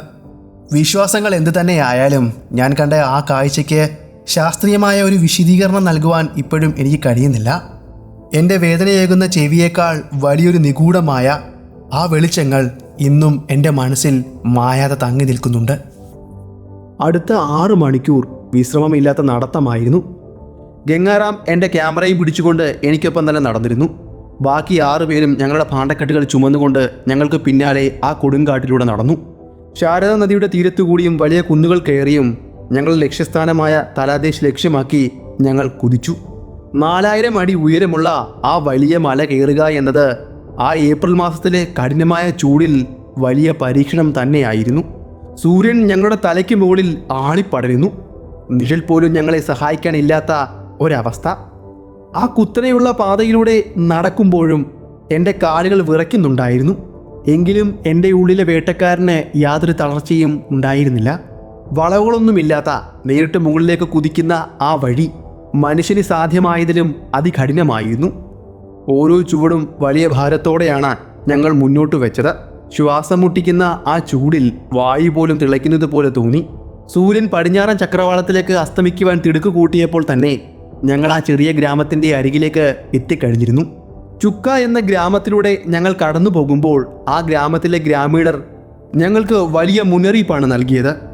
സായിപ്പേ, ഈ ഗ്രാമത്തിൽ മനുഷ്യർ ഉള്ളത് കൊണ്ട് തന്നെ ആ ആദങ്കോർ എന്ന് വെച്ച് കഴിഞ്ഞാൽ നരഭോജി ഇപ്പോഴും ഇവിടെ ചുറ്റിക്കറങ്ങുന്നുണ്ട്. നിങ്ങൾ സൂക്ഷിക്കണം. അവിടുത്തെ ആളുകൾ പറഞ്ഞ ആ വാക്കുകൾ അത് ഞങ്ങളെ വല്ലാതെ ചിന്തിപ്പിച്ചു. ആ കടുവയുടെ കണ്ണുകൾ എവിടെ നിന്ന് വേണമെങ്കിലും നമ്മളെ നിരീക്ഷിക്കുന്നുണ്ടാകാം എന്ന ബോധം എൻ്റെ സിരകളിൽ തണുപ്പ് നിറച്ചു. യാത്ര ചെയ്ത് ശരിക്കും തളർന്നു പോയ ഞങ്ങൾക്ക് അന്നത്തെ ദിവസം ആ ഗ്രാമത്തിൽ തങ്ങുകയല്ലാതെ വേറെ വഴികളൊന്നും ഉണ്ടായിരുന്നില്ല. അവിടെയുള്ള 2 കുടുംബങ്ങളുടെ മുഖത്ത് ഞങ്ങളെ കണ്ടപ്പോൾ വിരിഞ്ഞ ആ ആശ്വാസമുണ്ടല്ലോ, അത് പറഞ്ഞറിയിക്കാൻ കഴിയില്ല. എനിക്ക് വേണ്ടി ഒരു മരത്തിൻ്റെ താഴെ ഞാനൊരു കൂടാരം അടിച്ചു. ആ തണുത്ത രാത്രിയിൽ ആകാശം ഞങ്ങൾക്ക് പുതപ്പായി. എൻ്റെ കൂടെ ഉണ്ടായിരുന്നത് ഒരു റാന്തലും ഒരു റൈഫിലും മാത്രമായിരുന്നു. ആ നിശബ്ദമായ രാത്രിയിൽ ഞാൻ എൻ്റെ പദ്ധതികൾ ഒന്നൊന്നായി മെനഞ്ഞു. ബിൽ ബെയ്സ് ഗ്രാമത്തലവന് നൽകിയ ഉത്തരവ് എൻ്റെ മനസ്സിൽ മുഴങ്ങുന്നുണ്ടായിരുന്നു. അത് ഇതായിരുന്നു: ആരെങ്കിലും കൊല്ലപ്പെട്ടാൽ ശവശരീരം അവിടെ നിന്ന് മാറ്റരുത്. ആ പിഞ്ചുപാളിനെ കടുവ കൊന്നിട്ട് ഇപ്പോൾ 2 ദിവസമായിരിക്കുന്നു. ഇനിയും അവിടെ ചെന്നാൽ എന്താകും കാണുക എന്ന് എനിക്കറിയാമായിരുന്നു. സമയം ഒരു വലിയ ശത്രുവിനെ പോലെ ഞങ്ങളെ തോൽപ്പിച്ചുകൊണ്ടിരിക്കുകയാണ്. എങ്കിലും എവിടെയൊക്കെയോ ഉള്ള പ്രതീക്ഷയുടെ ഒരു നുറുങ്ങുവെട്ടമാണ് ഞങ്ങളെ മുന്നിലേക്ക് നയിക്കുന്നത്. ആ ഇരുട്ടിൽ എവിടെ നിന്നോ ഒരു കാട്ടുമൃഗം നിലവിളിക്കുന്നത് കേട്ടപ്പോൾ അറിയാതെ എൻ്റെ കൈകൾ എൻ്റെ തോക്കിൽ അമർന്നു. വേദന കൊണ്ട് മരവിച്ച ആ രാത്രിയിൽ വരാനിരിക്കുന്ന പോരാട്ടത്തെക്കുറിച്ച് ഞാൻ ചിന്തിച്ചു. അങ്ങനെ എപ്പോഴോ ഞാൻ ഉറക്കത്തിലേക്ക് വഴുതി വീണു. അടുത്ത ദിവസം പുലർച്ചെ തന്നെ എൻ്റെ സംഘം യാത്രയ്ക്ക് തയ്യാറെടുത്തു. ചെവിക്കുള്ളിലെ വേദന അപ്പോഴും ഒരു മുള്ളുപോലെ എൻ്റെ ഉള്ളിൽ കുത്തുന്നുണ്ടായിരുന്നു. എൻ്റെ ടെൻറ്റ് സ്ഥാപിച്ചിരിക്കുന്നതിൻ്റെ മുന്നിലുള്ള ആ നീരുറവയിലുണ്ടല്ലോ, ഞാനൊരു കുളി പാസ്സാക്കി. അപ്പോഴേക്കും എൻ്റെ നഷ്ടപ്പെട്ടു പോയ ഊർജ്ജമെല്ലാം തിരിച്ചു കിട്ടിയതുപോലെ എനിക്ക് തോന്നി. ആകാശത്ത് നേരിയ വെളിച്ചം പടർന്നു തുടങ്ങിയതേ ഉണ്ടായിരുന്നുള്ളൂ. തൻപൂരിലെ ആ താഴ്വരയിൽ പുകമഞ്ഞ് പുതച്ചു കിടക്കുന്നത് ദൂരെ നിന്നും കാണാമായിരുന്നു. എൻ്റെ കൈവശമുണ്ടായിരുന്ന .275 മൗസർ റൈഫിൾ ഞാൻ ഒന്നുകൂടി വൃത്തിയാക്കി. അതിൻ്റെ മാഗസീനിലേക്ക് 5 വെടിയുണ്ടകൾ നിറച്ചു. ഓരോ തിരയും തോക്കിനുള്ളിലേക്ക് കയറ്റുമ്പോഴുണ്ടാകുന്ന ആ ലോഹ ശബ്ദം എൻ്റെ സിരകളിലേക്ക് ആ പഴയ വേട്ടക്കാരൻ്റെ വീര്യം തിരിച്ചു കൊണ്ടുവന്നു. ചുക്ക ഗ്രാമത്തിലുള്ള ഗ്രാമവാസികളുമായി ഞാൻ സംസാരിച്ചിരുന്നു. അവരോട് എത്ര സംസാരിച്ചെങ്കിലും കടുവ ഏത് ദിശയിലേക്കാണ് പോയതെന്ന് അവർക്ക് പറയാൻ കഴിഞ്ഞില്ല. ഭയം അവരുടെ നാവുകളെ കെട്ടിയിട്ടിരുന്നു. ഞങ്ങൾ വീണ്ടും ആ കാട്ടുപാതയിലേക്ക് ഇറങ്ങി.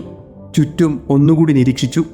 മരങ്ങളിൽ കടുവയുടെ നഖങ്ങളുടെ പാടുകൾ ഞങ്ങൾ കണ്ടെത്തി. തൻ്റെ സാമ്രാജ്യത്തിൻ്റെ അതിരുകൾ അടയാളപ്പെടുത്തിയ ആ പാടുകൾ. എന്നാൽ മരത്തിൽ കോറിയിട്ട ആ പാടുകൾ പഴയ പാടുകളായിരുന്നു. എന്നാൽ ഞങ്ങൾ തിരയുന്ന ആ ശത്രു ഇവിടെ തന്നെ ഉണ്ട് എന്നതിന് ഒരു വലിയ തെളിവ് തന്നെയായിരുന്നു അത്. കാടിൻ്റെ നിശബ്ദതയ്ക്ക് ഒരു വല്ലാത്ത കനമുണ്ടായിരുന്നു. ഇലകൾ അനങ്ങുന്ന ശബ്ദം പോലും ഒരു വലിയ നിലവിളി പോലെയാണ് എൻ്റെ തകർന്ന ചെവിയിൽ എനിക്ക് അനുഭവപ്പെട്ടത്. അങ്ങനെ ഞങ്ങൾ തമാലി എന്ന ഗ്രാമത്തിലേക്ക് എത്തിച്ചേർന്നു. അവിടെ എത്തിച്ചേർന്നപ്പോൾ അവിടുത്തെ ആളുകൾ എന്നെ സ്വീകരിച്ചത് ഒരു മഹാരാജാവിനെ സ്വീകരിക്കുന്നത് പോലെയായിരുന്നു. എൻ്റെ തോളിൽ തൂക്കിയിട്ടിരുന്ന ആ റൈഫിൾ കണ്ടപ്പോഴേ തങ്ങളുടെ ദുരന്തത്തിന് ഒരു അറുതി വരുമെന്ന് അവർ വിശ്വസിച്ചു. 8-10 വർഷങ്ങളായി ആ ഗ്രാമം നരഭോജിയുടെ നിഴലിലായിരുന്നു. ആ ഗ്രാമത്തിൽ നിന്നും വിറക് വെട്ടുവാൻ പോയ ബച്ചൻ സിംഗും പുല്ല് ചെത്താൻ പോയ കുന്ദൻ്റെ അമ്മയുമെല്ലാം ആ മൃഗത്തിൻ്റെ ഇരകളായി മാറിക്കഴിഞ്ഞിരുന്നു. ഓരോ ആളുകളുടെയും കഥ കേൾക്കുമ്പോൾ ആ നരഭോജിയുടെ ക്രൂരത എൻ്റെ ഉള്ളിൽ ഒരു കനൽ പോലെ എരിഞ്ഞുകൊണ്ടിരുന്നു. തമാലിയിൽ നിന്നും തല്ലോക്കോട്ടയിലേക്കുള്ള യാത്രയിൽ വഴിയോരങ്ങളിൽ മരച്ചില്ലകൾ കൊണ്ടും കല്ലുകൾ കൊണ്ടും അടയാളങ്ങളിട്ടു. എൻ്റെ പിന്നാലെ വരുന്ന ആളുകൾക്ക് വഴി തെറ്റാതിരിക്കുവാൻ വേണ്ടിയായിരുന്നു അത്. അങ്ങനെ ഞങ്ങൾ ഏറെ ദൂരം സഞ്ചരിച്ച് അവസാനം തലോക്കോട്ടയിൽ എത്തിച്ചേർന്നു.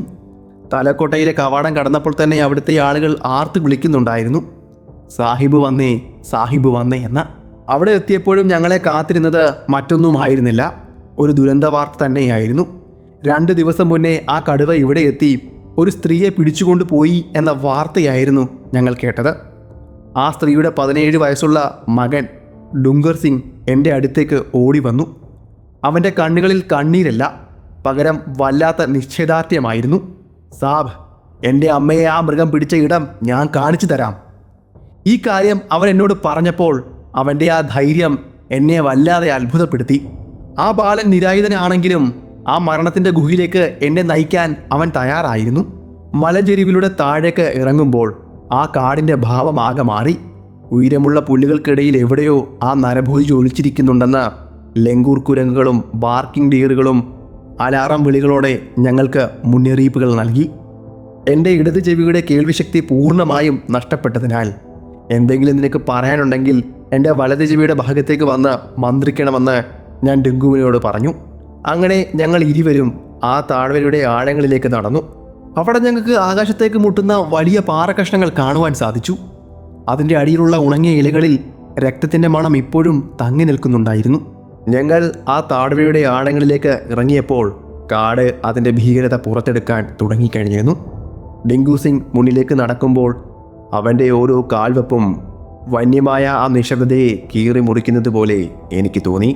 പെട്ടെന്ന് ഡുങ്കർ അവിടെ നിന്നു. അവൻ കഴുത്ത് തിരിച്ച് മുകളിലേക്ക് കുന്നിൻ ചെരുവിലേക്ക് നോക്കി.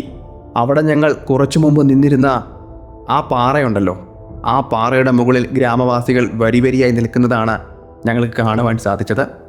അവർ നിന്ന് താഴേക്ക് നോക്കുന്നുണ്ടായിരുന്നു. ആ സമയം അവരുടെ രൂപങ്ങൾ ആകാശത്തിൻ്റെ പശ്ചാത്തലത്തിൽ കറുത്ത നിഴലുകൾ പോലെയാണ് കണ്ടത്. ഡെങ്കുവിൻ്റെ സഹോദരൻ മുകളിൽ നിന്നും കൈവീശി കാണിക്കുന്നുണ്ടായിരുന്നു. അതിൻ്റെ കൂടെ എന്തൊക്കെയോ വിളിച്ചു പറയുന്നുണ്ടായിരുന്നു. എന്നാൽ ഒന്നും വ്യക്തമാകുന്നില്ല. ഒരു കാര്യം മാത്രം മനസ്സിലാകുന്നുണ്ടായിരുന്നു, അവനും പരിഭ്രാന്തിയിലാണ്. ഡിങ്കർ തൻ്റെ കൈകൾ ചെവിക്ക് പിന്നിൽ ചേർത്ത് വെച്ച് അവൻ്റെ സഹോദരൻ പറയുന്ന വാക്കുകൾ പിടിച്ചെടുക്കുവാൻ ശ്രമിച്ചു. അവൻ പതുക്കെ തലയാട്ടി. പിന്നെ എൻ്റെ അടുത്തേക്ക് വന്ന് എൻ്റെ കേൾവിശക്തിയുള്ള ചെവിക്കരികിൽ വന്ന് മന്ത്രിച്ചു. തൻ്റെ സഹോദരൻ പറഞ്ഞത് ഇതാണ് സാഹിബ്. താഴെ ആ കാണുന്ന ബെഞ്ചർ പറമ്പിന് അപ്പുറത്ത് എന്തോ ചുവന്ന നിറത്തിൽ കാണുന്നുണ്ടെന്ന്. അത് കേട്ടതും എൻ്റെ കൈവശമുണ്ടായിരുന്ന ബൈനോക്കുലർ എടുത്ത് ഞാൻ അവിടേക്ക് നിരീക്ഷണം നടത്തി. അവിടെ ആളിൽ പറഞ്ഞ് ശരിയാണ്, ഒരു ചുവന്ന പൊട്ടുപോലെ എന്തോ കാണുന്നുണ്ട്. ഒരു പക്ഷേ ഏതെങ്കിലും ഒരു മരകഷ്ണമാകാം, അല്ലെങ്കിൽ ഏതെങ്കിലും ഒരു കല്ലാകാം, അല്ല എങ്കിൽ സാമ്പാമാനിൻ്റെ പിൻവശമാകാം, ഒന്നുമല്ല എങ്കിൽ ആ നരഭോജിയായ ആ കടുവയുമാകാം. ആ നിമിഷം മുതൽ അന്തരീക്ഷത്തിൽ ഓക്സിജന്റെ അളവ് കുറയുന്നത് പോലെ എനിക്ക് അനുഭവപ്പെട്ടു. എനിക്ക് ശ്വാസം മുട്ടുന്നുണ്ടായിരുന്നു. എൻ്റെ കൂടെ ഉണ്ടായിരുന്ന പേഷ്കറും തോക്കുധാരിയും വല്ലാതെ ഭയപ്പെട്ടിരുന്നു. അവരുടെ വിറയ്ക്കുന്ന കൈകൾ തോക്കിൻ്റെ കുഴലിൽ തട്ടുമ്പോഴുണ്ടാകുന്ന ശബ്ദം പോലും ആ നിശബ്ദതയിൽ അരോചകമായി തോന്നി. അവർ എൻ്റെ ശ്രദ്ധ തിരിക്കുമെന്നും നരഭോജി അവരെ പിടിക്കുമെന്നും എനിക്ക് ഉറപ്പായിരുന്നു. ഞാൻ ആ തോക്കുധാരിയുടെ പക്കൽ നിന്നും അവൻ്റെ ഷോട്ട് ഗണ്ണ് വാങ്ങി. അതിലെ തിരകൾ ഒഴിവാക്കി. എന്നിട്ട് പതുക്കെ ഒരു മരത്തിലേക്ക് വിരൽ ചൂണ്ടി അവരോട് മന്ത്രിച്ചു. മുകളിലേക്ക് കയറിയിരുന്നോളൂ, താഴെ നടക്കാൻ പോകുന്നത് കണ്ടോളൂ. ഭയം കൊണ്ട് വിറച്ചു നിന്ന അവർ ആ മരത്തിലേക്ക് വലിഞ്ഞു കയറുന്ന കാഴ്ച കണ്ടപ്പോൾ സത്യം പറഞ്ഞാൽ എനിക്ക് ചിരിയാണ് വന്നത്. നരഭോജിയെ കൊല്ലാനുള്ള അവരുടെ ആവേശം ആ നിമിഷം ഇല്ലാതായിരുന്നു. പിന്നെ ഞാനും ഡുങ്കറും മാത്രമായി അവിടെ അവശേഷിച്ചു. ഞങ്ങൾ പതിയെ മുന്നിലേക്ക് നടന്നു.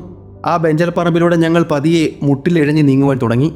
ഏപ്രിൽ മാസത്തിൻ്റെ വെയിലിൽ ചുട്ടുപഴുത്ത ആ മണ്ണ് എൻ്റെ കൈപ്പത്തികളെ പൊള്ളിച്ചു.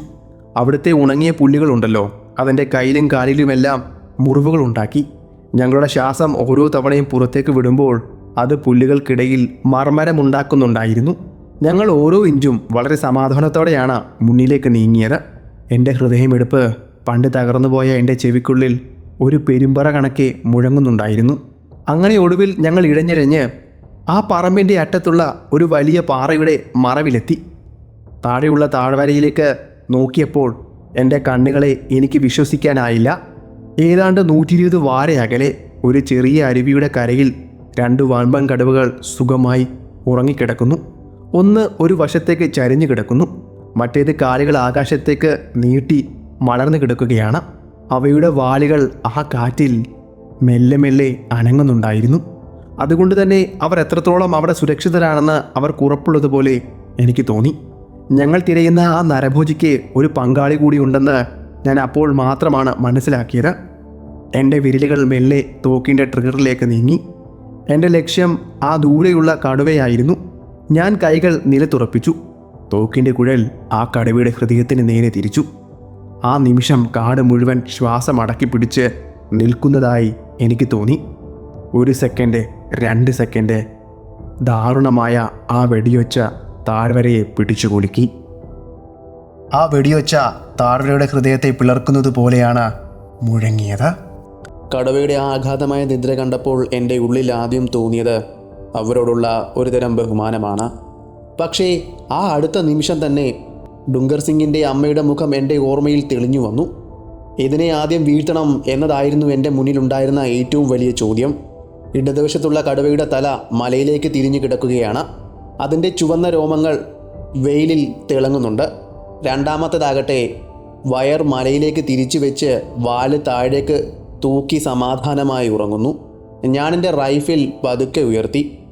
അതിൻ്റെ തണുത്ത ലോഹം എൻ്റെ വിരലുകളെ ഒന്ന് തൊട്ടു. അകലെയുള്ള കടുവയെ ആദ്യം വെടിവെക്കാൻ ഞാൻ തീരുമാനിച്ചു. കാരണം ആ വെടിവെച്ച കേട്ട് അടുത്തുള്ളവൻ ചാടി എഴുന്നേറ്റാൽ അവൻ എൻ്റെ കാഴ്ചയെ മറയ്ക്കാം. എൻ്റെ ഇടതുകൈ മുട്ടുകൾ നിലത്തെ കൈകളിൽ അമർന്നു. അത് എനിക്ക് നല്ലൊരു സപ്പോർട്ടാണ് നൽകിയത്. കാറ്റിൽ ഉണങ്ങിയ പുല്ലിൻ്റെ ഒരു വിറയൽ മാത്രം, ബാക്കിയെല്ലാം മരവിച്ചതുപോലെ നിശബ്ദമാകുന്നു. എൻ്റെ കൈപ്പത്തി നിലത്ത് വെച്ച് റൈഫിലിന് ഒരു മൃദുവായ തലാണ പോലെ ഞാനതൊരുക്കി. വിറയ്ക്കുന്ന വിരലുകളെ നിയന്ത്രിക്കാൻ ഞാൻ ദീർഘമായി ഒരു ശ്വാസമെടുത്തു.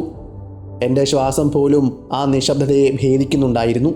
റൈഫിലിൻ്റെ ഡിസ്റ്റൻസ് സൈറ്റിലൂടെ ഞാൻ നോക്കിയപ്പോൾ കടുവയുടെ ഹൃദയഭാഗം കൃത്യമായി എൻ്റെ ദൃഷ്ടിയിൽ വന്നു. ചുറ്റുമുള്ള മരങ്ങളോ പക്ഷികളോ ഒന്നും പിന്നെ എൻ്റെ ലോകത്തുണ്ടായിരുന്നില്ല. ആ കറുത്ത വരകളും മഞ്ഞ നിറവുമായിരുന്നു എൻ്റെ ലക്ഷ്യം. 120 ഗജം ദൂരെ, കാട്ടിലെ നിയമങ്ങളനുസരിച്ച് അതൊരല്പം ദൂരെ കൂടുതലാണ്. പക്ഷേ എൻ്റെ തോക്കിൽ എനിക്ക് നല്ല വിശ്വാസമുണ്ടായിരുന്നു.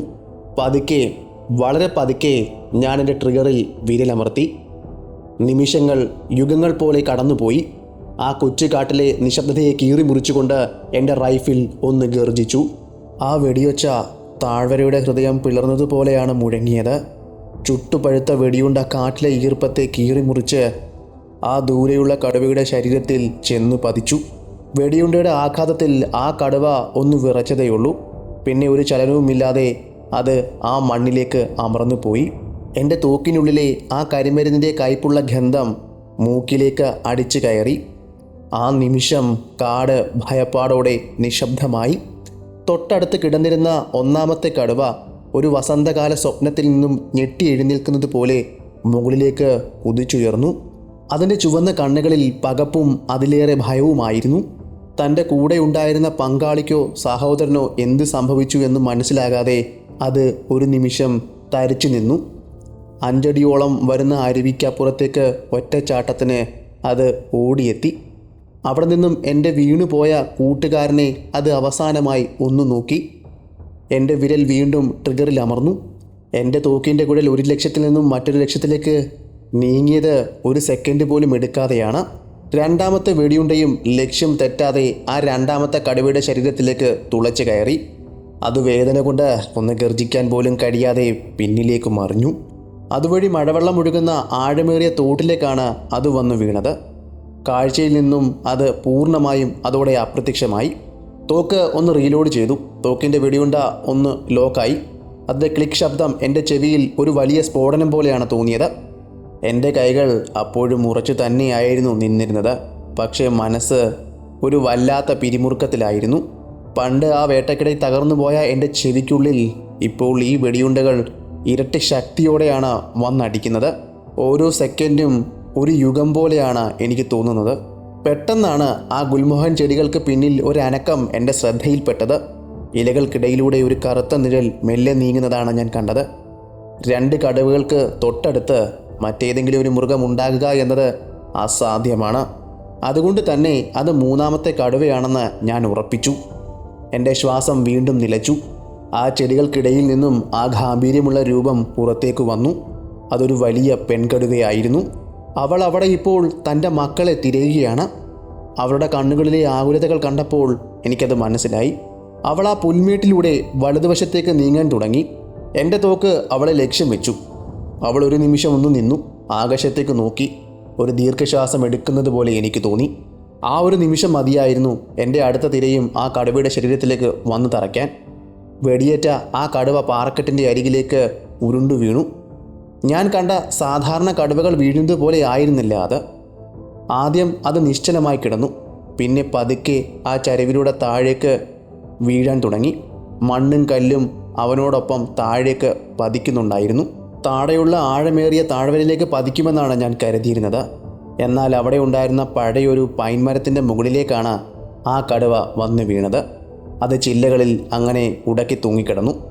ഒരു വലിയ പാവയെപ്പോലെയാണ് ആ കടുവ ആ മരച്ചില്ലയിൽ അങ്ങനെ തൂങ്ങിക്കിടന്നത്. ആ കാഴ്ച വല്ലാത്തൊരു വേദനയും ആശ്വാസവും ഒരേ സമയം നൽകി.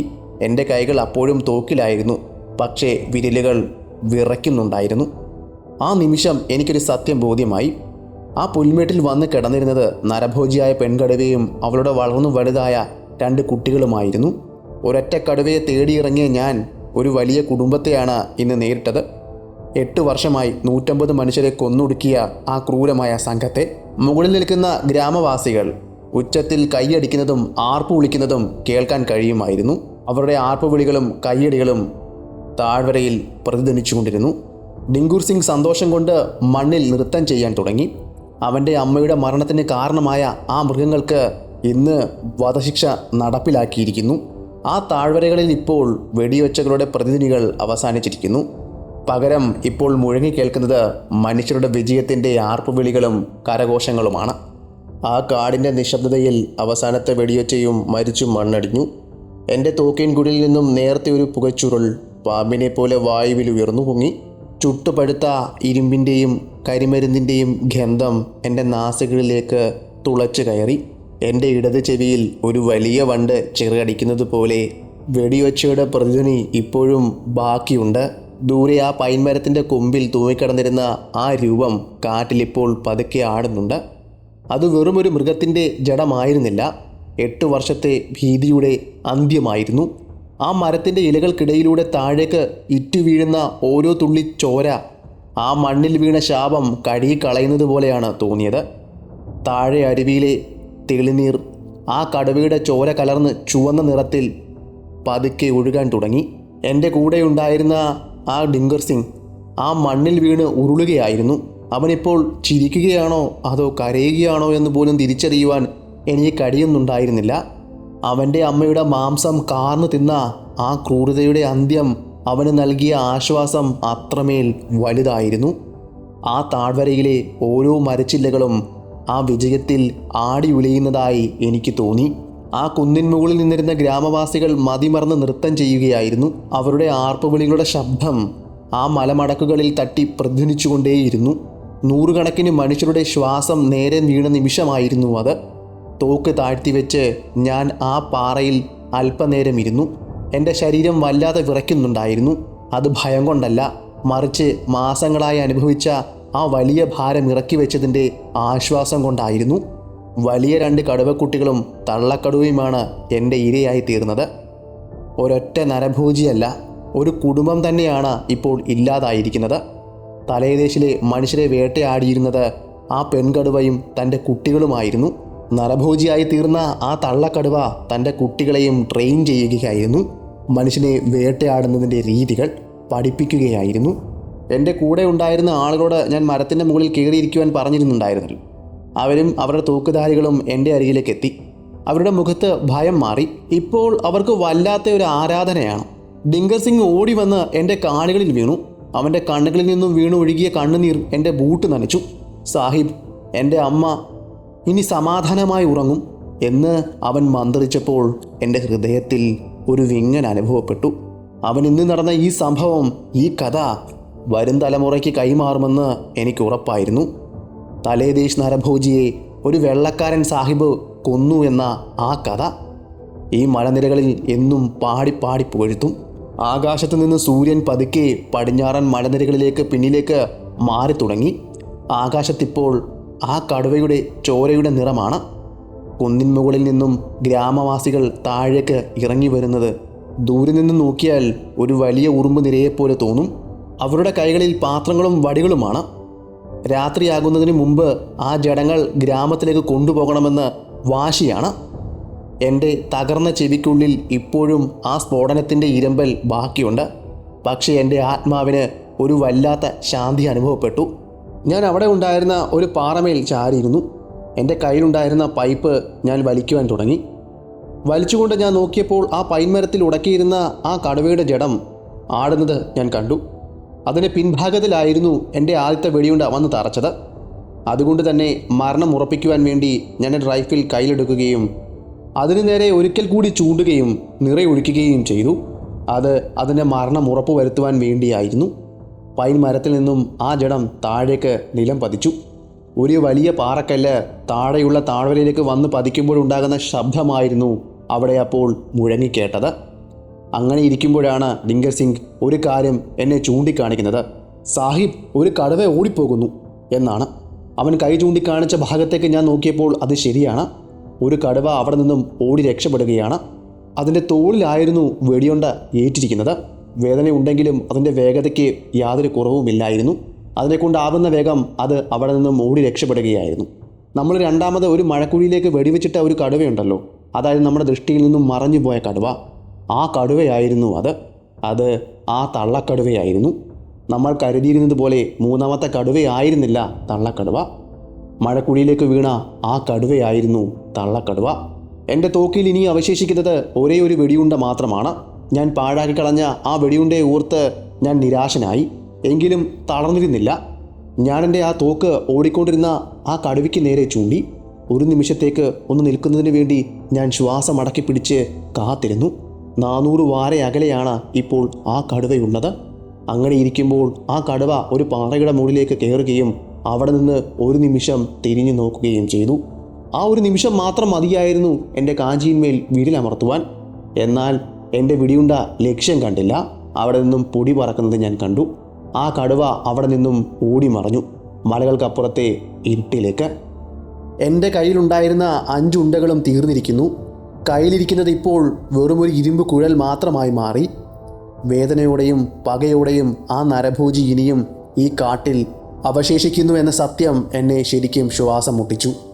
ആ കടുവ ആ താഴേക്ക് പതിച്ച ആ പ്രദേശത്തേക്ക് ഞാൻ ചെന്നു. അവിടുത്തെ മണ്ണാകെ കുഴിഞ്ഞു കിടക്കുന്നുണ്ട്. അവിടെ രക്തം തളം കെട്ടിയിരിക്കുന്നു. പിന്നെ അവിടെ ഇവിടെയായി രോമം ചിതറിക്കിടക്കുന്നുണ്ടായിരുന്നു.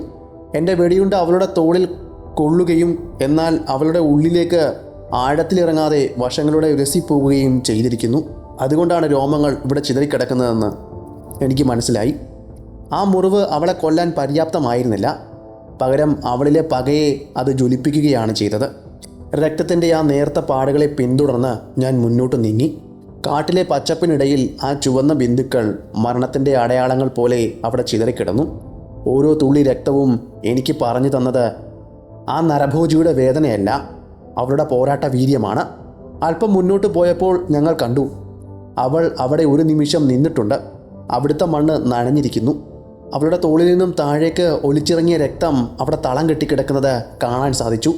മുറിവേറ്റ മൃഗം തൻ്റെ ചോരയൊഴുക്കി വഴി കാണിക്കുന്നത് നിഗൂഢമായ ഒരു വെല്ലുവിളിയാണ്. എൻ്റെ ബൂട്ട് ആ രക്തത്തിൽ അമർന്നപ്പോൾ അവിടെയുണ്ടായ ആ പശിമയുള്ള ശബ്ദം എൻ്റെ ചെവിയിൽ മുഴങ്ങി. അവൾ ഏതു നിമിഷവും ആ കുറ്റിക്കാടിന് പിന്നിൽ നിന്നും ചാടി വീണേക്കാം. വായുവിൽ ഒരുതരം ലോഹഗന്ധം കലർന്നിരുന്നു. രക്തത്തിൻ്റെ ആ പരിക്കൻ മണമായിരുന്നു അത്. സന്ധ്യയാകാൻ തുടങ്ങിയപ്പോൾ കാട് അതിൻ്റെ രൂപം മാറാനും തുടങ്ങി. നീളുകൾക്ക് നീളം കൂടി. ഓരോ മരവും ഓരോ നരഭോജിയെപ്പോലെ എനിക്ക് തോന്നുകയും ചെയ്തു. മുന്നിൽ ഏകദേശം 3 ഗജം നീളവും 100 ഗജം വീതിയുമുള്ള ഒരു വലിയ പൊന്തക്കാട്. അതാണ് ഞാൻ മുന്നിൽ കണ്ടത്. രക്തത്തിൻ്റെ പാടുകൾ നേരെ ചെന്ന് നിൽക്കുന്നത് ആ കാടിനുള്ളിലേക്കാണ്. അവൾ ആ വലിയ കുറ്റിക്കാടിനുള്ളിൽ ഒളിച്ചിരിക്കുന്നുണ്ടെന്ന് എനിക്ക് ഉറപ്പായിരുന്നു. ആ നിബിഡമായ കാടിനുള്ളിൽ വെളിച്ചം കടന്നു ചെല്ലാത്ത ആ ഇരുളിൽ അവൾ തൻ്റെ മുറിവുകൾ നനയ്ക്കുന്നുണ്ടാകാം. ഓരോ തവണയും അവളുടെ മുറിവുകൾ നനയ്ക്കുമ്പോഴും എനിക്ക് നേരെയുള്ള പക വർദ്ധിച്ചുകൊണ്ടിരിക്കുകയാകാം. ആ കുറ്റിക്കാടിനുള്ളിലേക്ക് പ്രവേശിക്കുന്നത് ആത്മഹത്യപരമാണെന്ന് എനിക്കുള്ളിലെ എൻ്റെ വേട്ടക്കാരൻ എന്നോട് മന്ത്രിച്ചു. ആകാശം പതുക്കെ കറുത്തു തുടങ്ങി. കാറ്റിൻ്റെ തണുപ്പിന് കട്ടി കൂടി തുടങ്ങി. കാടിൻ്റെ നിയമങ്ങൾ രാത്രിയിൽ മാറും. പകൽ വേട്ടക്കാരനായിരുന്ന മനുഷ്യൻ രാത്രിയിൽ കേവലം ഇരയായി മാത്രം മാറും. ആ വലിയ പൊന്തക്കാടിന് മുന്നിൽ നിന്ന് ഞാൻ ഒരു നിമിഷം ആലോചിച്ചു. അവിടെ പക്ഷികൾ പോലും നിശബ്ദമായിരുന്നു. അവൾ അവിടെ തന്നെ ഉണ്ടെന്ന് അവരും അറിഞ്ഞിരിക്കുന്നു. ചുറ്റുമുള്ള തണുപ്പിൽ നിന്നും ഒരു വല്ലാത്ത ചൂടുള്ള കാറ്റ് ആ കാടിനുള്ളിൽ നിന്നും പുറത്തേക്ക് വരുന്നത് പോലെ എനിക്ക് തോന്നി. എൻ്റെ ഒരൊറ്റ കണ്ണുകൊണ്ട് ആ പൊന്തക്കാടിനുള്ളിലേക്ക് ഞാൻ നോക്കാൻ ശ്രമിച്ചു. പക്ഷേ കാണാൻ കഴിഞ്ഞത് കാടിൻ്റെ ഭയാനകമായ നിശബ്ദതയും ഇരുട്ടും മാത്രമാണ്. നാളെ വെളിച്ചം വരുമ്പോൾ അവളുമായി ഒരു അന്തിമ പോരാട്ടത്തിന് തയ്യാറെടുക്കാമെന്ന് ഞാൻ തീരുമാനിച്ചു. മുറിവേറ്റ നരഭോജി ഈ രാത്രിയിൽ തലാദേശിൻ്റെ ശാപമാണെന്ന് എനിക്ക് നല്ലപോലെ അറിയാമായിരുന്നു. ഞാൻ പതുക്കെ എൻ്റെ തിരച്ചിലെല്ലാം അവസാനിപ്പിച്ച് തിരികെ മടങ്ങുവാൻ തീരുമാനിച്ചു. എൻ്റെ ആളുകൾ അപ്പോഴും മലകൾക്ക് മുകളിൽ ഭയത്തോടെ കാത്തിരിക്കുകയായിരുന്നു. ഞാൻ തിരിച്ചെത്തിയപ്പോൾ അവരുടെ മുഖത്ത് കണ്ട ആശ്വാസം വാക്കുകൾക്കും അപ്പുറമായിരുന്നു. പക്ഷേ എൻ്റെ മനസ്സിൽ ആ ചോരയിൽ കുളിച്ച മുറിവേറ്റ രൂപം മാത്രമായിരുന്നു. അടുത്ത ദിവസം പ്രഭാതത്തിൽ ആ 2 കടവകളുടെയും തൊലി ഉരിഞ്ഞെടുക്കുവാൻ ഞാൻ ആളുകളെ ചട്ടം കെട്ടിയിരുന്നു.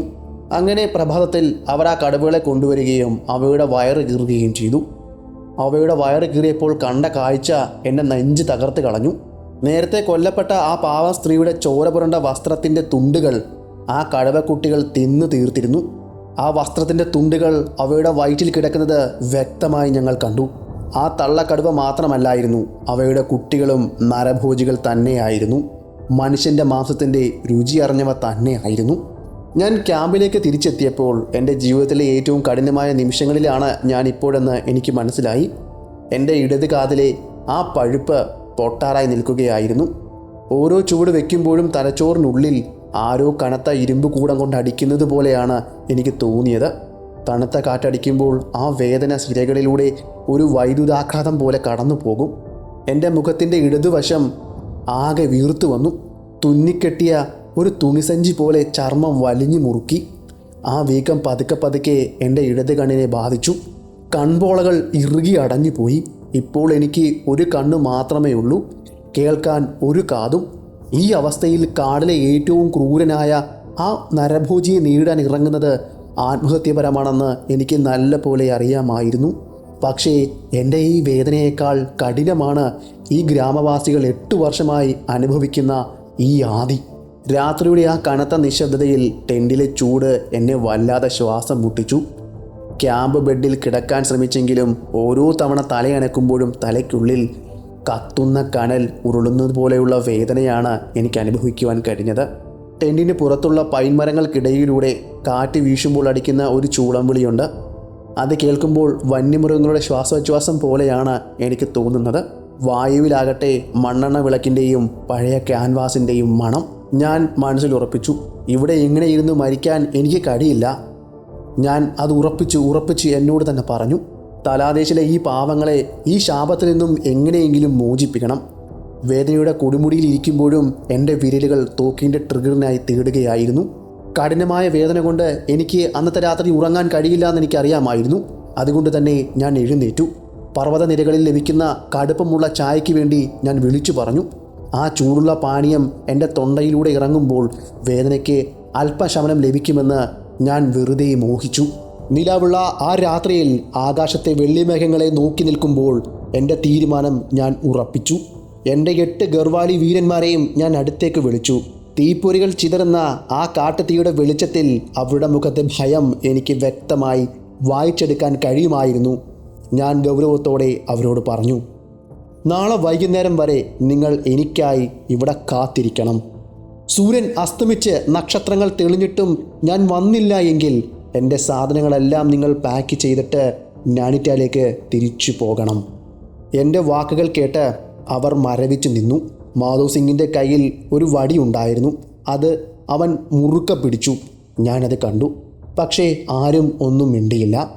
മരണത്തിലേക്ക് നടന്നു പോകുന്ന ഒരു വേട്ടക്കാരനെ തടയാൻ അവർക്ക് കഴിയുമായിരുന്നില്ല. ഞാൻ എൻ്റെ റൈഫിൽ കയ്യിലെടുത്തു. അതിൻ്റെ ബോൾട്ട് വലിച്ചു വിട്ടു. ആ ലോഹശബ്ദം രാത്രിയുടെ നിശബ്ദതയെ കീറി മുറിച്ചു. എൻ്റെ റൈഫിലും എടുത്തുകൊണ്ട് ഞാൻ ആ താഴ്വരയിലേക്ക്, ആ ഇരുളിലേക്ക് നടന്നു. കുറേ ദൂരം നടന്നു ചെന്നതിന് ശേഷം പുറകിലേക്ക് തിരിഞ്ഞു നോക്കി.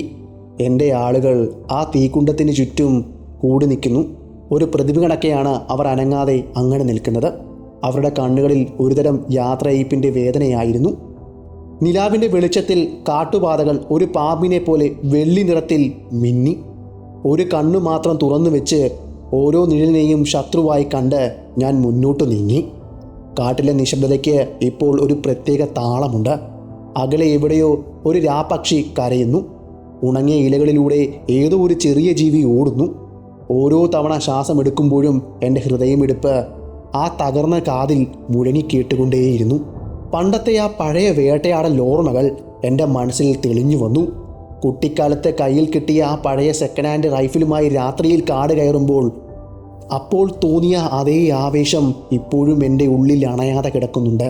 അന്ന് 75 രൂപയ്ക്ക് കിട്ടിയ ആ തോക്ക് എനിക്ക് കാടിൻ്റെ രഹസ്യങ്ങൾ പറഞ്ഞു തന്നു. ഒരു കടുവയെ എങ്ങനെ പിന്തുടരണം, അല്ലെങ്കിൽ ഒരു പുലിയെ എങ്ങനെ പിന്തുടരണം, അത് എപ്പോൾ ആക്രമിക്കും, എങ്ങനെ ആക്രമിക്കും എന്നെല്ലാം ഞാൻ പഠിച്ചത് ഈ കാടിൻ്റെ മടിത്തട്ടിൽ നിന്നാണ്. ഇന്ന് ആ അനുഭവങ്ങളെല്ലാം ഒരു കവചം പോലെയാണ് എനിക്ക് തോന്നുന്നത്. കാഴ്ചയും കേൾവിയും നഷ്ടപ്പെട്ട ഒരു വേട്ടക്കാരൻ, തൻ്റെ അറിവുകൾ മാത്രം രക്ഷയായുള്ളൂ. നരഭോജി ഇനി എപ്പോൾ വേണമെങ്കിലും തൻ്റെ പിന്നിലൂടെ തൻ്റെ കഴുത്തിലേക്ക് ചാടി വീഴാം. കാരണം വായുവിൻ്റെ ദിശ ഇപ്പോൾ അവൾക്ക് അനുകൂലമാണ്. നീണ്ട 18 മണിക്കൂറുകളാണ് വിശ്രമമില്ലാതെ ഞാൻ ആ വനത്തിലൂടെ അലഞ്ഞു നടന്നത്. എൻ്റെ ശരീരം ഇപ്പോൾ വല്ലാതെ തളർന്നിരുന്നു. അങ്ങനെ എൻ്റെ നടത്തം വന്ന് അവസാനിച്ചത് ഒരു ഓക്കുമരത്തിൻ്റെ താഴെയാണ്. ഞാൻ ഇരിക്കുവാൻ പോകുന്ന ഈ ഓക്കുമരത്തിൻ്റെ മുകളിൽ ലങ്കൂർ കുരങ്ങൾ ഇരിപ്പുണ്ടെന്ന് അവയുടെ ഗന്ധത്തിലൂടെ എനിക്ക് മനസ്സിലായി. ഈ വനത്തിൽ ഏറ്റവും സുരക്ഷിതമായി ഇനി ഇരിക്കുവാൻ പറ്റുന്നത് ഈ ഓക്കുമരത്തിൻ്റെ തണലിൽ മാത്രമാണെന്ന് ഞാൻ തിരിച്ചറിഞ്ഞു. കാരണം ലങ്കൂർ കുരങ്ങൾ നരഭോജിയുടെ വരവ് എന്നെ വിളിച്ചറിയിക്കും, എനിക്ക് മുന്നറിയിപ്പ് നൽകുകയും ചെയ്യും. ഞാൻ മരത്തിൻ്റെ താഴ്ത്തട്ടിൽ ചാരിയിരുന്നു. മുകളിൽ ലങ്കൂർ കുരങ്ങുകൾ അവയുടെ താഴ്ന്ന സ്വരത്തിൽ ശബ്ദിക്കുന്നുണ്ടായിരുന്നു. ഞാൻ പതുക്കെ ആ ഓക്കുമരത്തിൻ്റെ തണലിലിരുന്ന് ഒന്ന് മയങ്ങി. അരമണിക്കൂർ കഴിഞ്ഞപ്പോഴേക്കും കാടിൻ്റെ താളം പെട്ടെന്ന് മാറുന്നത് എനിക്ക് മനസ്സിലായി. ആ രാത്രിയുടെ നിശബ്ദതയെ കീറി മുറിച്ചുകൊണ്ട് ലങ്കൂർ കുരങ്ങളുടെ ആ കടുത്ത മുന്നറിയിപ്പ് ശബ്ദം മുഴങ്ങി. മുകളിലെ മരക്കൊമ്പിലിരുന്ന് ആ വലിയ ലങ്കൂർ കുരങ്ങ് കാവൽക്കാർ തൻ്റെ താഴ്ന്ന സ്വരത്തിൽ ഭാക് ഭാക് എന്ന് അലറിയപ്പോൾ എൻ്റെ ഉള്ളിലെ വേട്ടക്കാരൻ ഒരു മിന്നൽ പിണർപ്പ് പോലെ ഉണർന്നു. നിലാവിൻ്റെ വെള്ളി വെളിച്ചത്തിൽ ആ പുൽക്കാടുകൾക്കിടയിലൂടെ ഒരു കറുത്ത നിഴൽ പതുക്കെ ഇഴഞ്ഞു വരുന്നത് ഞാൻ കണ്ടു. എൻ്റെ ഹൃദയമിടിപ്പ് അപ്പോൾ എൻ്റെ തൊണ്ടയിൽ വന്ന് മുട്ടുന്നുണ്ടായിരുന്നു. ആ ശബ്ദം പുറത്ത് കേൾക്കാമോ എന്ന് പോലും ഞാൻ ഭയന്നു. 100 ഗജം അകലെ ആ പുൽമേടിൻ്റെ നടുവിൽ അവൾ വന്നു നിന്നു. തളാദേശിൻ്റെ ആ രക്തദാഹി. അവളുടെ മുഖം മുകളിൽ ലങ്കൂർ കുരങ്ങൾക്ക് നേരെയായിരുന്നു. അവളിലെ വന്യത ആ നിലാവെളിച്ചത്തിൽ പോലും എനിക്ക് തിരിച്ചറിയാൻ കഴിയുമായിരുന്നു. 10 ഗജം അകലെയുള്ള ആ പൊന്തക്കാടിൻ്റെ തണലിലേക്ക് മാറുന്നതിന് മുമ്പ് അവൾ ആ പുൽത്തകടിയിൽ ഒന്ന് വിശ്രമിക്കുവാൻ തീരുമാനിച്ചു. അവൾ അവിടെ ശാന്തമായി കിടന്നു. ഓരോ തവണയും അവൾ തൻ്റെ മുറിവിലെ ഈച്ചകളെ ആട്ടിപ്പായ്ക്കുവാൻ വാൽ ചുഴറ്റുമ്പോൾ ഉണങ്ങിയ പുല്ലുകൾക്കിടയിൽ ഒരു മർമരം ഞാൻ കേൾക്കുന്നുണ്ടായിരുന്നു. എൻ്റെ ഇടത് കണ്ണ് വീക്കം കൊണ്ട് ഇറുകി അടഞ്ഞു പോയിരുന്നുവെങ്കിലും വലത് കണ്ണിലൂടെ ആ രൂപം ഞാൻ ഒപ്പിയെടുത്തു കൃത്യമായി. എൻ്റെ വിരലുകൾ തോക്കിൻ്റെ ട്രിഗറിൽ പതുക്കെ അമർന്നു. പക്ഷേ എൻ്റെ വേഗം എന്നെ തടഞ്ഞു. 100 ഗജം ദൂരെയുള്ള ലക്ഷ്യം വെറുമൊരു കണ്ണും പകുതി കേൾവിയുമായി ലക്ഷ്യം വെക്കുന്നത് രാത്രിയിൽ അപകടമാണെന്ന് എനിക്ക് മുന്നറിയിപ്പ് നൽകി എൻ്റെ മനസ്സ്. ലക്ഷ്യം തെറ്റിയാൽ അവൾ കാടിൻ്റെ ഇരുളിലേക്ക് മറയും. പിന്നെ ഒരിക്കലും എനിക്ക് അവളെ കിട്ടില്ല. അരമണിക്കൂറോളം അവൾ അവിടെ അനങ്ങാതെ കിടന്നു. ഇടയ്ക്കിടെ അവളുടെ തല ലങ്കൂറുകളുടെ ശബ്ദം കേട്ട് അങ്ങോട്ടും ഇങ്ങോട്ടും തിരിയുന്നുണ്ടായിരുന്നു. അല്പസമയം കഴിഞ്ഞ് പെട്ടെന്ന് അവൾ അവിടെ നിന്നും എഴുന്നേറ്റു. വേദന കടിച്ചു പിടിച്ചായിരിക്കാം തൻ്റെ വലത് കാല് പതുക്കെ വലിച്ച് അവൾ എൻ്റെ വലതുവശത്തുള്ള ആ വലിയ ചാറിലേക്ക് നടന്നു നീങ്ങിയത്. അവൾ പോകുന്ന ഓരോ ചുവടിലും ഉണങ്ങിയ ഇലകൾ ഞെരിഞ്ഞമരുന്ന ശബ്ദം എൻ്റെ കാതുകളിൽ പ്രകമ്പനം കൊള്ളിച്ചു. അവൾക്കെന്നെ കാണാൻ കഴിയില്ല എന്ന് എനിക്ക് ഉറപ്പ് വന്നതോടെ ഞാൻ പതുക്കെ ആ മരത്തണലിൽ നിന്നും എഴുന്നേറ്റു. അവളെ പിന്തുടരുവാൻ തീരുമാനിച്ചു. ഓരോ ഓക്കുമരത്തിൻ്റെയും മറവിൽ ഒളിച്ചു നിന്ന് ഒരു നിഴൽ പോലെ ഞാൻ അവളിലേക്ക് അടുത്തു. അവളും ഞാനും തമ്മിലുള്ള ദൂരം 150 നിന്നും വെറും 50 ഗജമായി കുറഞ്ഞു. ആ നീർച്ചാലിൻ്റെ അരികിൽ അവൾ ഒരു നിമിഷം നിന്നു. അവളുടെ വാൽ മാത്രം നിലാവെളിച്ചത്തിൽ മിന്നിമറയുന്നത് ഞാൻ കണ്ടു. ബാക്കി ഭാഗം മുഴുവൻ നിഴലായിരുന്നു. അല്പസമയം കഴിഞ്ഞു കാണും, അല്ലെങ്കിൽ കുറച്ച് നിമിഷങ്ങൾ മാത്രം കഴിഞ്ഞു കാണും. എൻ്റെ ലോകമാകെ കീഴ്മേൽ മറിഞ്ഞതുപോലെ എനിക്ക് തോന്നി. ഒരു വല്ലാത്ത തലകറക്കം എന്നെ വല്ലാതെ ബാധിച്ചു. എൻ്റെ കാലുകൾ നിലത്തുറയ്ക്കാതെ ആടുകയാണ്. മുറിവേറ്റ ആ കടുവ ഏത് നിമിഷവും എന്നെ ലക്ഷ്യമാക്കി ചാടുമെന്ന് ഉറപ്പാണ്. ആ സത്യം എൻ്റെ വയറ്റിൽ ഒരു ആസിഡ് പോലെ എരിഞ്ഞുകൊണ്ടിരിക്കുകയുമാണ്. റൈഫിൽ പതുക്കെ ഞാൻ താഴേക്ക് വെച്ചു. അവിടെ ഉണ്ടായിരുന്ന ഒരു മരച്ചില്ലയിൽ ഞാൻ കൈകൊണ്ട് മുറുക്കെ പിടിച്ചു. അതൊരു ഓക്കുമരത്തിൻ്റെ കൊമ്പായിരുന്നു. തറയിലിരിക്കുന്നത് സുരക്ഷിതമല്ല എന്ന് മനസ്സിലാക്കിയ ഞാൻ വളരെ പ്രയാസപ്പെട്ടുകൊണ്ട് ആ ഓക്കുമരത്തിൻ്റെ മുകളിലെ 12 അടി അകലെ ഇരിക്കാമെന്ന് തീരുമാനിച്ചു. അതായത് 12 അടി ഉയരത്തിൽ ഇരിക്കാമെന്ന് തീരുമാനിച്ചു. പ്രയാസപ്പെട്ട് വളരെ ബുദ്ധിമുട്ടി ഞാൻ ആ ഓക്കുമരത്തിലേക്ക് വലിഞ്ഞു കയറി. ഞാൻ നല്ലപോലെ കിതയ്ക്കുന്നുണ്ടായിരുന്നു. വിയർപ്പുതുള്ളികൾ എൻ്റെ കണ്ണിനെ മറച്ചു.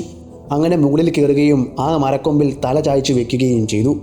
ആ നിമിഷം എൻ്റെ തലച്ചോറിനുള്ളിൽ ഒരു കനത്ത സ്ഫോടനം നടക്കുന്നത് പോലെ എനിക്ക് തോന്നി. ദിവസങ്ങളായി എൻ്റെ കാതിൽ നീങ്ങിക്കൊണ്ടിരുന്ന ആ പഴുപ്പ് പെട്ടെന്ന് പൊട്ടി ഒലിക്കാൻ തുടങ്ങി.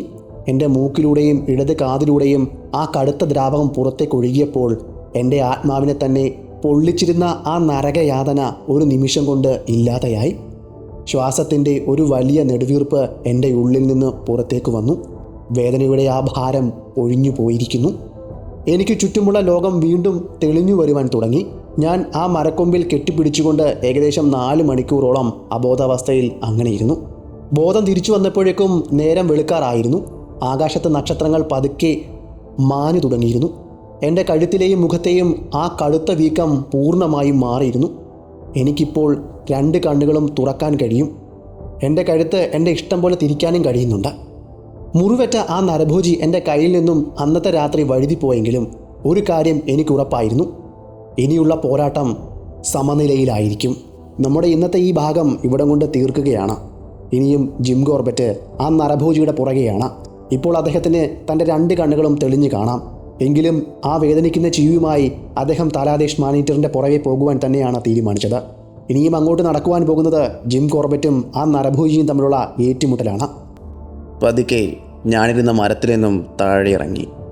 എൻ്റെ തോക്ക് ഞാൻ കയ്യിലെടുത്തു. അക്കരെ ആ നദിയിൽ പോയി എൻ്റെ മുഖവും വസ്ത്രങ്ങളും ഞാനൊന്ന് കഴുകി വൃത്തിയാക്കി. അവിടുത്തെ തണുത്ത വെള്ളം എനിക്ക് പുതിയൊരു ഊർജ്ജമാണ് നൽകിയത്. പിന്നെ ഞാൻ അവിടെ നിന്നും പതുക്കെ എൻ്റെ ക്യാമ്പ് ലക്ഷ്യമാക്കി നടന്നു. ക്യാമ്പ് അടുക്കാറായപ്പോഴേക്കും ക്യാമ്പിൽ നിന്നും പുകയുയരുന്നത് ഞാൻ കണ്ടു. എൻ്റെ വിശ്വസ്തരായ ആളുകൾ രാത്രി മുഴുവൻ ഉറങ്ങാതെ എനിക്ക് വേണ്ടി അവിടെ കാത്തിരിക്കുകയായിരുന്നു.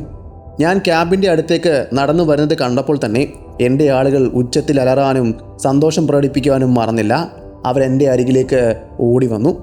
അവർക്ക് ഞാൻ ജീവനോടെ തിരികെ വന്നത് ഒരു അത്ഭുതമായി തന്നെ തോന്നി. സാഹിബ്, നിങ്ങൾ തിരിച്ചു വന്നോ? ഗംഗാറാം ഓടി വന്ന് എൻ്റെ കൈകളിൽ പിടിച്ച് എന്നോട് ആദ്യം ചോദിച്ചത് ഇതായിരുന്നു. അങ്ങനെ അവിടെ നിന്നും അവരെന്നെ ക്യാമ്പിലേക്ക് കൊണ്ടുപോയി. എൻ്റെ കാലിൽ കടന്ന ഷൂസ് അയക്കുമ്പോഴും എനിക്ക് ചായ ഉണ്ടാക്കി തരുമ്പോഴും അവരുടെ കണ്ണുകളിലെ ആ തിളക്കം ഞാൻ കണ്ടിരുന്നു. അത് വെറുമൊരു സ്നേഹത്തിൻ്റെ മാത്രം തിളക്കമായിരുന്നില്ല, അത് വിശ്വസ്തതയുടെയും ആത്മാർത്ഥതയുടെയും കൂടി തിളക്കമായിരുന്നു. അങ്ങനെ അവരെല്ലാവരും എന്നോട് പറഞ്ഞു ക്യാമ്പിലേക്ക് കയറി സാഹിബ് ഒന്ന് വിശ്രമിക്കുമെന്ന്. അവർ പറഞ്ഞത് പ്രകാരം ഞാൻ ക്യാമ്പിലേക്ക് കയറുകയും എൻ്റെ കട്ടിലിന്മേൽ ഞാൻ നിവർന്ന് ഒന്ന് കിടക്കുകയും ചെയ്തു. അങ്ങനെ മാസങ്ങൾക്ക് ശേഷം ഞാൻ അഗാധ നിദ്രയിലേക്ക് വീണു. സത്യം പറഞ്ഞാൽ മാസങ്ങളായി ഞാൻ സമാധാനത്തോടെ ഒന്നുറങ്ങിയിട്ട്. എന്നാൽ എൻ്റെ ആ ഉറക്കം അധിക നേരം നീണ്ടു നിന്നില്ല. സ്വപ്നത്തിലെന്ന പോലെ ആരോ എന്നെ വിളിക്കുന്നത് ഞാൻ കേട്ടു. സാഹിബിനെ പെട്ടെന്ന് വിളിക്കൂ, അദ്ദേഹത്തെ ഒന്ന് വിളിച്ചുണർത്തൂ എന്നുള്ള നിലവിളികൾ കേട്ടാണ് ഞാൻ കണ്ണു തുറക്കുന്നത്. കണ്ണു തുറന്നപ്പോൾ ഞാൻ കണ്ടത് സ്വപ്നമല്ല എന്ന് എനിക്ക് ബോധ്യപ്പെട്ടു. പതിയെ ഞാൻ ക്യാമ്പിൻ്റെ മുന്നിലേക്ക് നടന്നു ചെന്നപ്പോൾ ഞാൻ കണ്ടത് എൻ്റെ ക്യാമ്പിന് മുന്നിൽ തടിച്ചുകൂടി നിൽക്കുന്ന അവിടുത്തെ ഗ്രാമീണരെ ആയിരുന്നു. ഞാൻ വന്നത് കണ്ടപ്പോൾ അവരെല്ലാവരും എൻ്റെ അരികിലേക്ക് വന്നു. അവൾ വീണ്ടും വന്നിരിക്കുന്നു സാഹിബ്. ഒറ്റയടിക്ക് അവൾ 6 ആടുകളെയാണ് കൊന്നുകളഞ്ഞിരിക്കുന്നത്. അത് കേട്ടതും എൻ്റെ ഉള്ള് ഒന്ന് പിടഞ്ഞു. അത് കേട്ട് നിന്നപ്പോൾ തന്നെയാണ് ഡിങ്കർ സിംഗും എൻ്റെ അരികിലേക്ക് ഓടി വന്നത്. അവൻ്റെ കണ്ണുകളിൽ ഞാൻ അപ്പോൾ കണ്ടത് അവളോടുള്ള പക പടരുന്നതാണ്.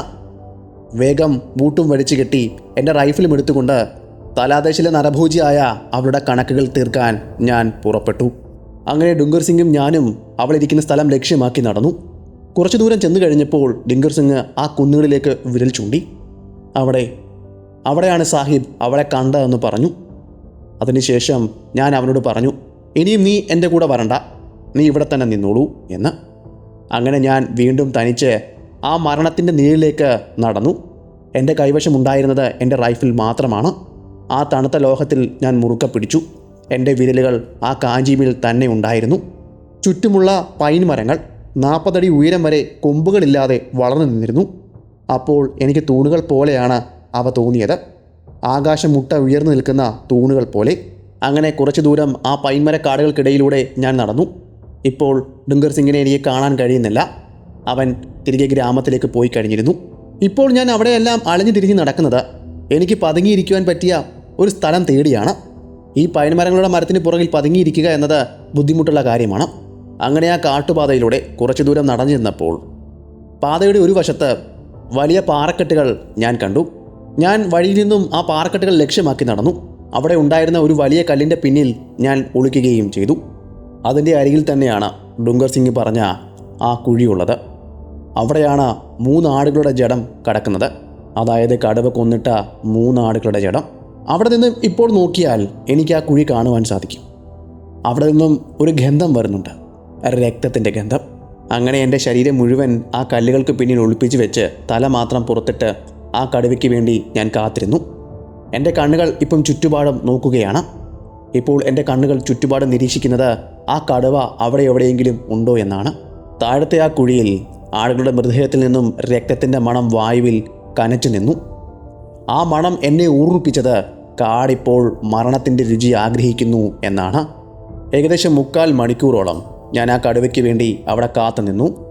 എൻ്റെ കാത്തിരിപ്പിന് അവസാനം ഇട്ടുകൊണ്ട് അവിടേക്ക് പറന്നു വന്നത് ഹിമാലയൻ മാക്പൈ എന്ന പക്ഷിയായിരുന്നു. മണ്ണാത്തിപ്പുള്ള് ആണെന്നാണ് എനിക്ക് തോന്നുന്നത്, എനിക്ക് അറിയില്ല. അന്നറിയാവുന്നവരുണ്ടെങ്കിൽ ഒന്ന് കമൻറ്റ് ചെയ്യണേ. അത് പറന്നു വന്നത് ആ കുഴിക്കരികിലേക്കാണ്. ആ കുഴിയിൽ കിടക്കുന്ന ആ 3 ആടുകളുടെ മൃതദേഹത്തിൻ്റെ അരികിലേക്കാണ് അത് പറന്നിറങ്ങിയത്. അതിടയ്ക്കിടയ്ക്ക് ശബ്ദമുണ്ടാക്കാറുണ്ടായിരുന്നു. അവയുടെ പരിക്കനായ ആ ശബ്ദം കാടിൻ്റെ തികഞ്ഞ നിശബ്ദതയ്ക്ക് ഭംഗം വരുത്തി. അവയുടെ ആ ശബ്ദം കൂടി അവിടെ മുഴങ്ങിയപ്പോൾ കാടിൻ്റെ അതിഭീകരത വല്ലാതെ വർദ്ധിച്ചു. അതുമാത്രമല്ല, അല്പസമയം കഴിഞ്ഞപ്പോഴേക്കും ആടിൻ്റെ മാംസത്തിൽ കൊത്തുന്ന ശബ്ദവും അവിടെ വല്ലാതെ മുഴങ്ങി. പിന്നീട് എൻ്റെ ശ്രദ്ധ വീണ്ടും ആ നീലാകാശത്തിലേക്ക് തന്നെയാണ് പോയത്. ഇപ്പോൾ എനിക്കവിടെ കാണാൻ കഴിയുന്നത് വട്ടമിട്ട് പറക്കുന്ന ഒരു കഴുകനെയാണ്. ചുവന്ന തലയും വെളുത്ത കഴുത്തും ആ നീലാകാശത്തിൽ ഒരു ചോരത്തുള്ളി പോലെ അങ്ങനെ വിറച്ചുകൊണ്ട് നിന്നു. അവൾ എന്തുകൊണ്ടാണ് താഴേക്ക് പറന്നിറങ്ങാത്തത്? അവൾ എന്തുകൊണ്ടാണ് ഇവിടെ ചത്തുകിടക്കുന്ന ആടുകളെ ഭക്ഷിക്കുവാൻ വേണ്ടി താഴേക്ക് പറന്നിറങ്ങാത്തത്? എൻ്റെ ഉള്ളിൽ അപായമണി മുഴങ്ങി.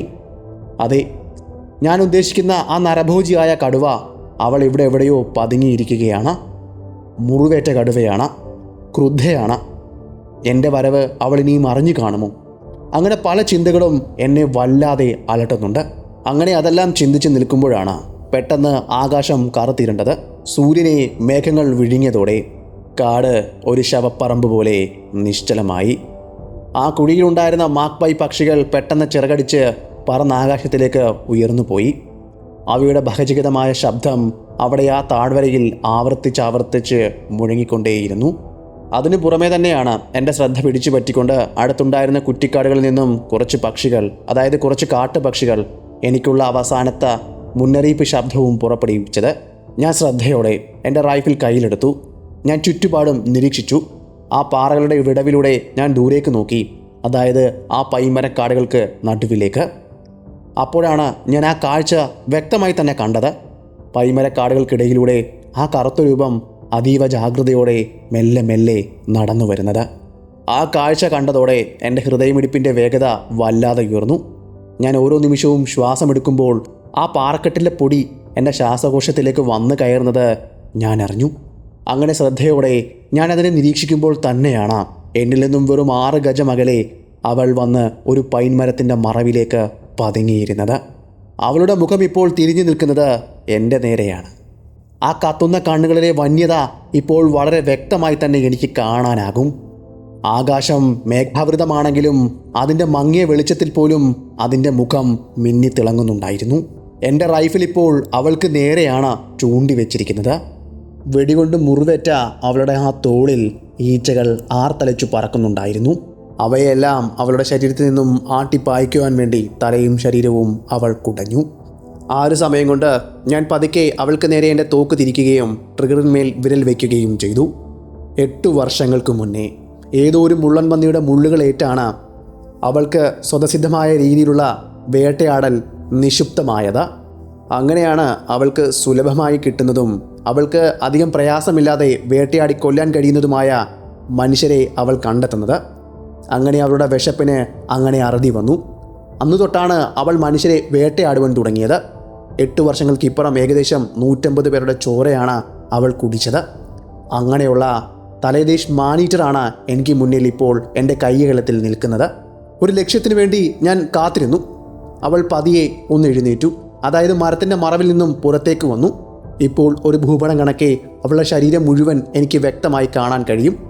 എൻ്റെ കുഴലിപ്പോൾ ചൂണ്ടി നിൽക്കുന്നത് അവളുടെ ഹൃദയത്തിന് നേരെയാണ്. പിന്നെ ആ സമയത്തിന് വേണ്ടിയുള്ള കാത്തിരിപ്പായിരുന്നു. കാട് തികഞ്ഞ നിശബ്ദതയിലേക്ക് മാറി. എൻ്റെ ഹൃദയമിടിപ്പ് പോലും എൻ്റെ കാതുകളിൽ ഇപ്പോൾ വ്യക്തമായി കേൾക്കാം. ആ ഒരു നിമിഷം ഞാൻ എൻ്റെ ട്രിഗറിന്മേൽ വിരലമർത്തി. ഉഗ്രമായ സ്ഫോടനത്തോടെ ഗർജിക്കുന്ന ശബ്ദത്തോടെ എൻ്റെ റൈഫിൽ ശബ്ദിച്ചു. റൈഫിലിൻ്റെ അറ്റത്തു നിന്നും തീയും പുകയും പടർന്നു. അതിൽ നിന്നും വനത്തിൻ്റെ സമസ്ത നിശബ്ദതയും ഭേദിച്ചുകൊണ്ട് ഉഗ്രമായ സ്ഫോടന ശബ്ദത്തോടെ ആ തിര ആ കടുവയുടെ ശരീരം തുളച്ചുകൊണ്ട് പുറത്തേക്ക് പാഞ്ഞു. അവിടെ പിന്നെ ഉതിർന്നത് പൊടിയും പടലങ്ങളുമായിരുന്നു. അവളൊന്ന് ഗർജിച്ചുകൊണ്ട് അടുത്തുണ്ടായിരുന്ന 40 അടി താഴ്ചയുള്ള കുഴിയിലേക്ക് എടുത്തു ചാടി. ഞാൻ എൻ്റെ റൈഫിൾ ചൂണ്ടിയത് അവളുടെ ഹൃദയത്തിന് നേരെയാണ്. വെടിയുണ്ട ഉതിർത്തതും അവളുടെ ഹൃദയത്തിലേക്കാണ്. എന്നാൽ അത് വെറുമൊരു മുറിവായി മാത്രം മാറിയോ എന്നൊരു ഭയം എൻ്റെ ഉള്ളിൽ ഒരു കനൽ പോലെ ഇരിഞ്ഞു. അവൾ ആ 40 അടി താഴ്ചയുള്ള കുഴിയിലേക്ക് ചാടി മറഞ്ഞപ്പോൾ ഉണ്ടായ ആ മണ്ണിടിച്ചിലിൻ്റെ ശബ്ദം എൻ്റെ കാതുകളിൽ ഒരു പ്രകമ്പന പോലെ കേട്ടു. അത്രയും കേട്ടതും പിന്നെ ഒട്ടും ഞാൻ ആലോചിച്ചു നിന്നില്ല. ഒരു വേട്ടമൃഗം തൻ്റെ ഇരയ്ക്ക് പിന്നാലെ കുതിക്കുന്നത് എങ്ങനെയാണോ അങ്ങനെ തന്നെ ഞാൻ ആ പാറയുടെ മറവിൽ നിന്നും കുതിച്ച് പുറത്തേക്ക് ചാടി. ഓരോ സെക്കൻഡിനും ഓരോ വേട്ടക്കാരനും വിലപിടിപ്പുള്ളതാണെന്ന് എൻ്റെ മനസ്സിലെ എൻ്റെ വേട്ടക്കാരൻ എന്നോടും മന്ത്രിച്ചു. അവൾ ചാടിയിറങ്ങിയ ആ കുഴിയിലേക്ക് ഞാൻ നോക്കി. അവിടെയാകെ മണ്ണെല്ലാം ഇളകിക്കിടക്കുകയാണ്. മരിക്കാൻ പോകുന്നതിന് മുന്നേ മരണത്തോടുള്ള മനുഷ്യൻ്റെ പോരാട്ടം പോലെ മൃഗങ്ങൾക്കും ഒരു പോരാട്ടമുണ്ടെന്ന് ഞാൻ കേട്ടിട്ടുണ്ട്, ഞാൻ കണ്ടിട്ടുമുണ്ട്. ആ പോരാട്ടം അവിടെ നടന്നതിൻ്റെ എല്ലാ ലക്ഷണങ്ങളും അവിടെ നിന്നും എനിക്ക് കാണാൻ കഴിഞ്ഞു. റൈഫിളിൻ്റെ ബോൾട്ട് ഞാൻ ഒരിക്കൽ കൂടി വലിച്ചുറപ്പിച്ചു. അടുത്തൊരു വെടിയുണ്ട എൻ്റെ റൈഫിളിൽ നിന്നും കുതിക്കുവാൻ വേണ്ടി കാത്തു നിൽക്കുകയാണ്. എൻ്റെ ബൂട്ടുകൾ ആ പരിക്കൻ പാറയിൽ ചവിട്ടുമ്പോഴുണ്ടാകുന്ന ശബ്ദം വ്യക്തമായി കേൾക്കാം. താഴ്വരയിൽ നിന്നും ഒരു വല്ലാത്ത തണുപ്പ് മുകളിലേക്ക് അരിച്ചു കയറുന്നുണ്ടായിരുന്നു. അപ്പോഴും വായുവിൽ തങ്ങി നിൽക്കുന്നത് ആ വെടിമരുന്നിൻ്റെയും ചോരയുടെയും ഒരു രൂക്ഷമായ ഗന്ധമായിരുന്നു. ഞാൻ അവിടെ നിന്നും താഴ്വരയിലേക്ക് നോക്കി. പുൽക്കാടുകൾക്കിടയിൽ ഒരു വെളുത്ത നിറം എൻ്റെ ശ്രദ്ധയിൽപ്പെട്ടു. എൻ്റെ ശ്രദ്ധ പിടിച്ചുപറ്റിയെന്ന് തന്നെ പറയാം. നരഭോജിയായ കടുവയുടെ വയറിൻ്റെ വെളുത്ത ഭാഗമാണോ അത്? അതോ അവൾ ശ്വാസമറ്റ് അവിടെ കിടക്കുകയാണോ? അങ്ങനെയുള്ള പല ചിന്തകളും എൻ്റെ മനസ്സിലേക്ക് കടന്നുപോയി. ഇനിയും അവൾ മരിച്ചിട്ടില്ലയോ? എൻ്റെ ഹൃദയമിടിപ്പ് അപ്പോൾ ഒരു ചെണ്ട കണക്കെ കൊട്ടിക്കൊണ്ടിരുന്നു. ഒരു കൈകൊണ്ട് ഞാൻ റൈഫിൾ മുറുകെ പിടിച്ചു, മറു കൈകൊണ്ട് പാറയിലും പിടിച്ചു. എന്നിട്ട് പതിയെ താഴേക്ക് വഴുതിയിറങ്ങി. ഞാൻ താഴേക്ക് വഴുതിയിറങ്ങുമ്പോൾ ഓരോ ചെറിയ കല്ലും താഴേക്ക് വീഴുന്ന ശബ്ദം വ്യക്തമായി തന്നെ ആ കാടിൻ്റെ നിശബ്ദതയെ ഭേദിക്കുന്നുണ്ടായിരുന്നു. അങ്ങനെ ഞാൻ പതിയെ ആ വെളുത്ത രൂപത്തിൻ്റെ അടുത്തേക്ക് എത്തി. എൻ്റെ ശ്വാസം ഒരു നിമിഷത്തേക്ക് നിലച്ചുപോയി. പക്ഷേ ഞാൻ വിചാരിച്ചതുപോലെ അത് നരഭോജി ആയിരുന്നില്ല. അതൊരു പാവം സിറോ ആയിരുന്നു. ഹിമാലയൻ പർവ്വത മേഖലയിലെ ദക്ഷിണ കിഴക്കൻ മേഖലയിൽ കാണപ്പെടുന്ന ഒരുതരം ആടാണത്. അതിൻ്റെ ചിത്രം ഞാൻ കൊടുത്തേക്കാം. ആ നരഭോജി താഴേക്ക് ചാടിയപ്പോൾ അവളുടെ അടിയിൽപ്പെട്ടതോ അല്ലെങ്കിൽ അവൾ കുതിച്ചു ചാടി വരുന്നത് കണ്ട് താഴേക്കെടുത്ത് ചാടിയതോ ആയ ആ ഒരു പാവം ജീവിയായിരുന്നു അത്. ഞാൻ അതിനെ ഒന്ന് പരിശോധിച്ചു.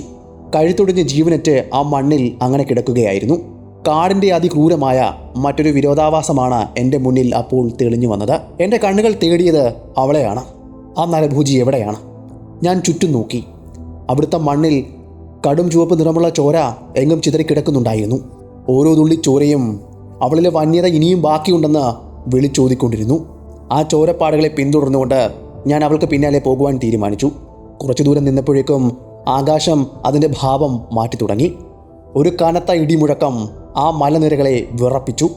പൈൻമരങ്ങൾ കാറ്റിൽ ഭ്രാന്തമായി ആടിയുലഞ്ഞു. നിമിഷങ്ങൾക്കുള്ളിൽ തന്നെ അതിനുശേഷം ആ പൈൻമരങ്ങൾക്കിടയിലൂടെ ആ വന്യമായ മഴ താഴേക്ക് കനത്ത് പെയ്തിറങ്ങാൻ തുടങ്ങി. മഴത്തുള്ളികൾ എൻ്റെ മുഖത്തേക്ക് ആഞ്ഞടിക്കുമ്പോൾ എൻ്റെ കണ്ണുകൾ ആ ചോരത്തുള്ളികളിലേക്കായിരുന്നു. മണ്ണിലെ ആ ചോരത്തുള്ളികൾ പതുക്കെ മാഞ്ഞു പോകുന്നത് ഒരു വേദനയോടെ ഞാൻ നോക്കി നിന്നു. അപ്പോൾ എൻ്റെ മനസ്സിലേക്ക് തോന്നിയത് കാട് അതിൻ്റെ ഏറ്റവും പ്രിയപ്പെട്ട മക്കളെ രക്ഷിക്കുവാൻ വേണ്ടി ആ മഴയെ കൂട്ടുപിടിച്ചോ എന്നാണ്. മഴയുടെ ശക്തി ഓരോ നിമിഷം കഴിയും തോറും കൂടിക്കൂടി വന്നു. എൻ്റെ കാഴ്ച മങ്ങി. മണ്ണിൽ ചോരയ്ക്ക് പകരം ചെളി പടർന്നു. ആ മുറിവേറ്റ നരഭോജി ഏതു നിമിഷവും ആ ഇരുളിൽ നിന്നും എൻ്റെ നേർക്ക് ചാടി വീഴാം എന്ന അവസ്ഥയായി. ഇപ്പോൾ ഞാൻ വേട്ടക്കാരനല്ല, കേവലം ഒരു ഇര മാത്രമായി മാറി. മഴയുടെ ഇരമ്പൽ കാടിൻ്റെ മറ്റ് ശബ്ദങ്ങളെയെല്ലാം മുക്കിക്കളഞ്ഞു. മഴയെന്ന ഭീകരമായ ഗർജനത്തിന് മുന്നിൽ ഇനിയും ആ നരഭോജിയുടെ ഗർജനം പോലും എനിക്ക് കേൾക്കുവാൻ കഴിയില്ല. എൻ്റെ തോക്കിൻകുഴിയിലൂടെയെല്ലാം വെള്ളം ഒലിച്ചിറങ്ങുമ്പോൾ ഈ രാത്രിയിൽ അവളെ കണ്ടെത്തുകയും പിടിക്കുകയും ചെയ്യുന്നത് അസാധ്യമാണെന്ന തോന്നൽ എൻ്റെ മനസ്സിൽ വല്ലാതെ മുളപൊട്ടുവാൻ തുടങ്ങി. സന്ധ്യയുടെ മയങ്ങിയ വെളിച്ചം മരണത്തിൻ്റെ നിഴലാകുമോ എന്ന് ഞാൻ ഭയന്നു. ഇരുട്ട് പതിയെ പതിയെ ആ വനത്തെ മൂടുവാൻ തുടങ്ങി. മുറിവിൻ്റെ വേദനയും ഉള്ളിൽ പകയുമായി അവൾ ആ കാടിൻ്റെ ആഴങ്ങളിലേക്ക് അപ്പോഴേക്കും മറഞ്ഞു കഴിഞ്ഞുവെന്ന് എനിക്ക് ഉറപ്പായിരുന്നു. തോൽവിയുടെ കയ്പ് അപ്പോഴേക്കും ഞാൻ രുചിച്ചു കഴിഞ്ഞിരുന്നു. തണുത്തു വിറച്ച മനസ്സുമായി ഞാൻ പതിയെ ക്യാമ്പിലേക്ക് തിരിച്ചു. നാളെ വെളിച്ചം വരുമ്പോഴേക്കും ആ പോരാട്ടം വീണ്ടും തുടങ്ങാമെന്ന പ്രതീക്ഷയോടെ. അടുത്ത ദിവസം പ്രഭാതത്തിൻ്റെ ആദ്യ കിരണങ്ങൾ പൈൻമരങ്ങൾക്കിടയിലൂടെ അരിച്ചിറങ്ങിയപ്പോൾ തലാദേശിൻ്റെ ആ കുന്നുകളിൽ വീണ്ടും ഒരു പുതിയ യുദ്ധത്തിനായി തയ്യാറെടുക്കുകയായിരുന്നു. ഏപ്രിൽ 11-ാം തീയതി, അതായത് തലേ ദിവസം ഞാൻ വേട്ട അവസാനിപ്പിച്ച ആ പഴയ നീർച്ചാലിൻ്റെ അരികിലേക്ക് ഞാൻ വീണ്ടും നടന്നു. കഴിഞ്ഞ രാത്രിയിലെ കനത്ത മഴ കാടിൻ്റെ മുഖം ആകെ മാറ്റിയിരുന്നു. ഞാൻ തേടി നടന്ന ചോരപ്പാടുകളെല്ലാം തന്നെ ആ മഴവെള്ളം മണ്ണിൽ ലയിപ്പിച്ചു കഴിഞ്ഞിരുന്നു. ഞാൻ പതിയെ അതുവഴി മുന്നിലേക്ക് നടന്നു. എൻ്റെ നനഞ്ഞ ബൂട്ട് നനഞ്ഞ മണ്ണിൽ ചവിട്ടുമ്പോഴുണ്ടാകുന്ന പശ്ചിമയേറിയ ആ ശബ്ദം കാടിൻ്റെ നിശബ്ദതയിൽ മുഴങ്ങിക്കേട്ടു. വായുവിൽ അപ്പോഴും എനിക്ക് അനുഭവിക്കുവാൻ കഴിഞ്ഞത് നനഞ്ഞ മണ്ണിൻ്റെയും പൈൻ സൂചികളുടെയും അഴുകിയ ഗന്ധമായിരുന്നു. എങ്കിലും അതൊന്നും വയ്ക്കാതെ ഞാൻ മുന്നിലേക്ക് തന്നെ നടന്നു. ആ നടത്തം ഓരോ കുറ്റിക്കാടിൻ്റെ അരിയിലെത്തുമ്പോഴും ഞാൻ പോലും അറിയാതെ എൻ്റെ വിരലുകൾ റൈഫിലിൻ്റെ കാഞ്ചിയിൽ പോയി ഇരിക്കുമായിരുന്നു. കാരണം എൻ്റെ മനസ്സിലും എൻ്റെ മനസ്സിൻ്റെ ഉള്ളിലെ വേട്ടക്കാരനും ഒരു കാര്യം വ്യക്തമായി തന്നെ അറിയാം. ഞാനിപ്പോൾ തേടി നടക്കുന്നത് മുറിവേറ്റ നരഭോജിയെയാണ്. അതായത് പരിക്ക് പറ്റിയ ഒരു വന്യമൃഗത്തെയാണ്. ഏറ്റവും വലിയ അപകടകാരിയ മൃഗം ഏതാണെന്ന് ചോദിച്ചു കഴിഞ്ഞാൽ അത് വെടിയേറ്റ ഒരു മൃഗമാണെന്ന് നമുക്ക് കണ്ണടച്ചു പറയാം. അതുകൊണ്ട് തന്നെ ഏതു നിമിഷവും എവിടെ നിന്ന് വേണമെങ്കിലും ആ നരഭോജി എൻ്റെ നേരെ ചാടി വീഴുമെന്ന് വ്യക്തമായ ഒരു ഉറപ്പുള്ളതുകൊണ്ടാണ് ഞാൻ പോലും അറിയാതെ എൻ്റെ ഡിഫൻസ് മെക്കാനിസം ഇങ്ങനെ പ്രവർത്തിക്കുന്നത്. കാടിൻ്റെ നിയമം, കാടിൻ്റെ മക്കളെ സംരക്ഷിക്കുവാൻ വേണ്ടിയുള്ള കാടിൻ്റെ ദുഷ്ടതയാർന്ന നിയമം, അത് എനിക്ക് പലപ്പോഴും വിനയായി വരാറുണ്ട്. നരഭോജിയുടെ രക്തപ്പാടുകളെല്ലാം ആ മഴ കഴുകിക്കളഞ്ഞിരിക്കുന്നു. കാടിൻ്റെ മക്കളെ സംരക്ഷിക്കുവാൻ വേണ്ടിയാണോ എന്ന് പോലും എനിക്ക് തോന്നിപ്പോയ നിമിഷങ്ങളായിരുന്നു അത്. എങ്കിലും എൻ്റെ ഉള്ളിലെ വേട്ടക്കാരൻ്റെ കണ്ണുകൾ മഴ തോർന്നു മാറിയിട്ടും അവിടെ അവശേഷിപ്പിച്ച ചാലുകൾക്കിടയിൽ മറ്റെന്തിനെയോ തേടുകയാണ്. അപ്പോഴാണ് ഒരു വലിയ മരത്തിൻ്റെ താഴെ ഇലകൾക്കിടയിൽ ഞാൻ ആ കാഴ്ച കണ്ടത്. ആ കാഴ്ച എന്താണെന്നറിയാമോ? കഴിഞ്ഞ രാത്രിയിൽ ആ നരഭോജി ഇവിടെ വിശ്രമിച്ചതിൻ്റെ തെളിവുകളാണത്. അവിടെ കടന്നിരുന്ന ഉണങ്ങിയ ഇലകൾക്ക് മുകളിൽ കറുത്ത നിറത്തിൽ ഒരു ദ്രാവകം ഉണങ്ങിപ്പറ്റി പിടിച്ചിരിക്കുന്നത് ഞാൻ കണ്ടു. അതെ, രക്തം കട്ട പിടിച്ചിരിക്കുന്നതിൻ്റെ പാടുകളായിരുന്നു അത്. മഴ പെയ്യുന്നതിന് മുമ്പ് അവൾ ഇവിടെ ഉണ്ടായിരുന്നു എന്നതിൻ്റെ തെളിവായിരുന്നു ആ രക്തം. എൻ്റെ കൈകൾ ആ തണുത്ത ഇലകളെ ഒന്ന് തൊട്ടു. അവിടം ഞാനൊന്ന് പരിശോധിച്ചു. അവളുടെ ശരീരത്തിൻ്റെ ചൂട് ഇപ്പോഴും ആ മണ്ണിലുണ്ടോ എന്ന് വെറുതെ പോയി നോക്കിയതായിരുന്നു ഞാൻ. അവളിപ്പോൾ ഇരയെ തേടിയുള്ള യാത്രയിലാണ്. ആ പാടുകൾ എന്നോട് മന്ത്രിച്ചു. അവൾ പോയിട്ട് മണിക്കൂറുകൾ തന്നെ ആയിരിക്കുന്നുവെന്ന്. എൻ്റെ ഇടത് കണ്ണിലെ വീക്കം പൂർണ്ണമായും മാറിയിരുന്നുവെങ്കിലും കാടിൻ്റെ നിശബ്ദതയിൽ ഞാൻ കേൾക്കുന്ന ഓരോ ചെറിയ അനക്കവും എന്നെ അസ്വസ്ഥമാക്കുമായിരുന്നു. അന്ന് ഞാൻ ആ കാട് മുഴുവൻ അരിച്ചു പെറുക്കി. കാടിൻ്റെ ഓരോ മുക്കും മൂലയും ഞാൻ തിരിഞ്ഞു. ഓരോ പാറക്കെട്ടിന് പിന്നിലും ഓരോ വലിയ മരത്തിന് മറവിലും മരണത്തിൻ്റെ ഗന്ധം ഞാൻ ഓരോ നിമിഷവും പ്രതീക്ഷിച്ചു. അങ്ങനെ ഏറെ നേരം ഞാൻ വനത്തിലൂടെ നടന്നു. പതുക്കെ സൂര്യൻ പടിഞ്ഞാറൻ ചക്രവാളത്തിലേക്ക് അസ്തമിച്ചു. അതെ, സന്ധ്യ വരവാൻ പോകുകയാണ്. ഞാൻ ക്യാമ്പിലേക്ക് അവിടെ നിന്നും തിരിച്ചു.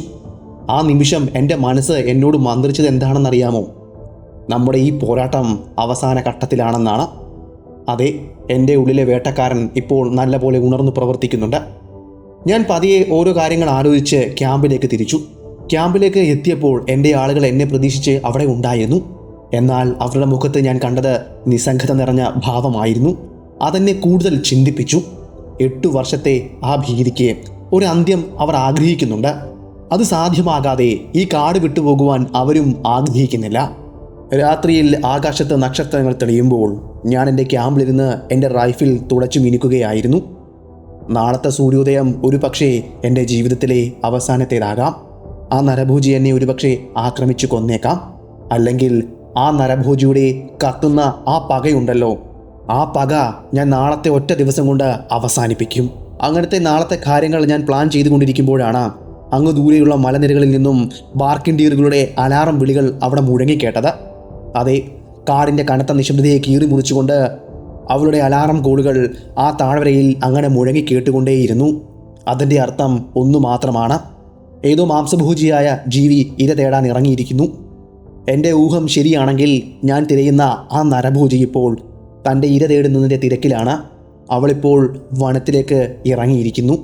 അങ്ങനെ ഞാൻ ഓരോ കാര്യങ്ങൾ ചിന്തിച്ച് ക്യാമ്പിൽ കിടന്ന് അങ്ങനെ ഉറങ്ങി.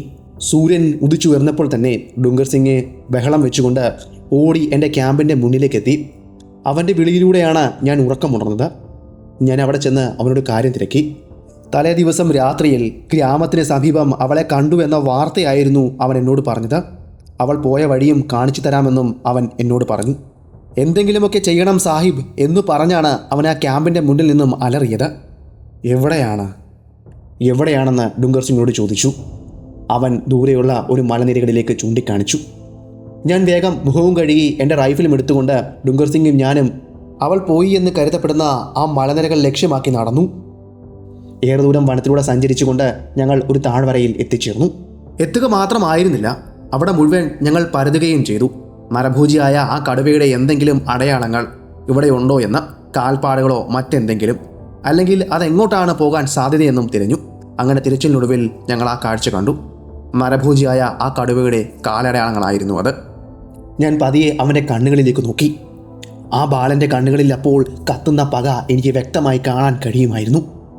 ഞാൻ അവനോട് പറഞ്ഞു, മോനെ, നീ ഇപ്പോൾ തിരിച്ചു പോകണം. ഞാൻ പതുക്കെ അവനോട് പറഞ്ഞു. അവൻ്റെ ശ്വാസം അപ്പോഴും കിതയ്ക്കുന്നുണ്ടായിരുന്നു. അവൻ്റെ പക അപ്പോഴും അടങ്ങിയിരുന്നില്ല. ആ കടുവയെ കൊല്ലുക എന്നത് മാത്രമായിരുന്നു അവൻ്റെ ജീവിത ലക്ഷ്യം എന്ന കണക്കിനായിരുന്നു ആ ബാലൻ എൻ്റെ കൂടെ അവിടെ നിന്നിരുന്നത്. കാടിൻ്റെ തികഞ്ഞ നിശബ്ദതയിൽ അവനെടുക്കുന്ന ഓരോ ശ്വാസോച്ഛ്വാസത്തിൻ്റെ ശബ്ദം പോലും ഒരു വലിയ പ്രകമ്പനം പോലെയാണ് എനിക്ക് തോന്നിക്കൊണ്ടിരുന്നത്. ഞാൻ അവനെ കാര്യങ്ങൾ പറഞ്ഞ് മനസ്സിലാക്കി. എന്നിട്ട് അവനോട് ഞാൻ പറഞ്ഞു, ഇവിടുന്ന് ഗ്രാമം വരെ തിരിഞ്ഞു നോക്കാതെ ഓടുവാൻ. ഒരിക്കലും നീ തിരിഞ്ഞു നോക്കരുതെന്നും എവിടെയും നിൽക്കരുതെന്നും കർശനമായ നിർദ്ദേശം നൽകി. എൻ്റെ വാക്കുകളിൽ അപ്പോൾ മുഴങ്ങി കേട്ടുകൊണ്ടിരുന്നത് ഒരു വേട്ടക്കാരൻ്റെ ആജ്ഞാപനമായിരുന്നു. അവൻ എന്നെ ഒന്ന് നോക്കി, എൻ്റെ കണ്ണുകളിലേക്ക് സൂക്ഷിച്ചു നോക്കി. അവന് ഒന്നും തന്നെ എന്നോട് പറയുവാനുണ്ടായിരുന്നില്ല. അവന് പറയുവാനുണ്ടായിരുന്നതെല്ലാം അവൻ്റെ കണ്ണുകളിൽ വ്യക്തമായി എനിക്ക് കാണാൻ കഴിഞ്ഞു. അതിനുശേഷം ഒരു മിന്നൽ പോലെ അവൻ ഇടവഴികളിലൂടെ ഓടി. അവൻ ഓടുന്ന സമയത്ത് അവൻ്റെ കാൽപാദങ്ങൾ ഉണങ്ങിയ ഇലകളിൽ വന്ന് ചവിട്ടുമ്പോഴുണ്ടാകുന്ന ശബ്ദം അങ്ങ് അകന്നകന്നകന്ന് പോകുന്നത് വ്യക്തമായി എനിക്ക് കേൾക്കുവാൻ കഴിഞ്ഞു. അവൻ പോകുന്ന വഴിയിലേക്ക് തന്നെയാണ് ഇപ്പോൾ എൻ്റെ റൈഫിൽ ഞാൻ ചൂണ്ടി നിൽക്കുന്നത്. ഇനിയും ഏതെങ്കിലും ഒരു നിമിഷത്തിൽ, ഏതെങ്കിലും ഒരു ഘട്ടത്തിൽ അവനെ ഏതെങ്കിലും ഒരു നരഭോജി പിന്തുടർന്നാൽ അതിനെ വെടിവെച്ചിടാൻ വേണ്ടിയായിരുന്നു ഞാൻ അങ്ങനെ ചെയ്തത്. ഞാൻ കാതുകൾ അവൻ പോയ വഴിയിലേക്ക് ഓർത്തു. അവൻ ഓടുമ്പോഴുണ്ടാകുന്ന ആ ഇലകൾ ഞെരുങ്ങുമ്പോഴുണ്ടാകുന്ന ശബ്ദമുണ്ടല്ലോ, അത് അകന്നകന്നങ്ങ് ദൂരേക്ക് പോയി. പിന്നീട് പൂർണ്ണമായും അതില്ലാതെയായി. ഇപ്പോൾ കാടിൻ്റേതായ തികഞ്ഞ നിശബ്ദതയിലേക്ക് മാറിക്കഴിഞ്ഞിരിക്കുന്നു.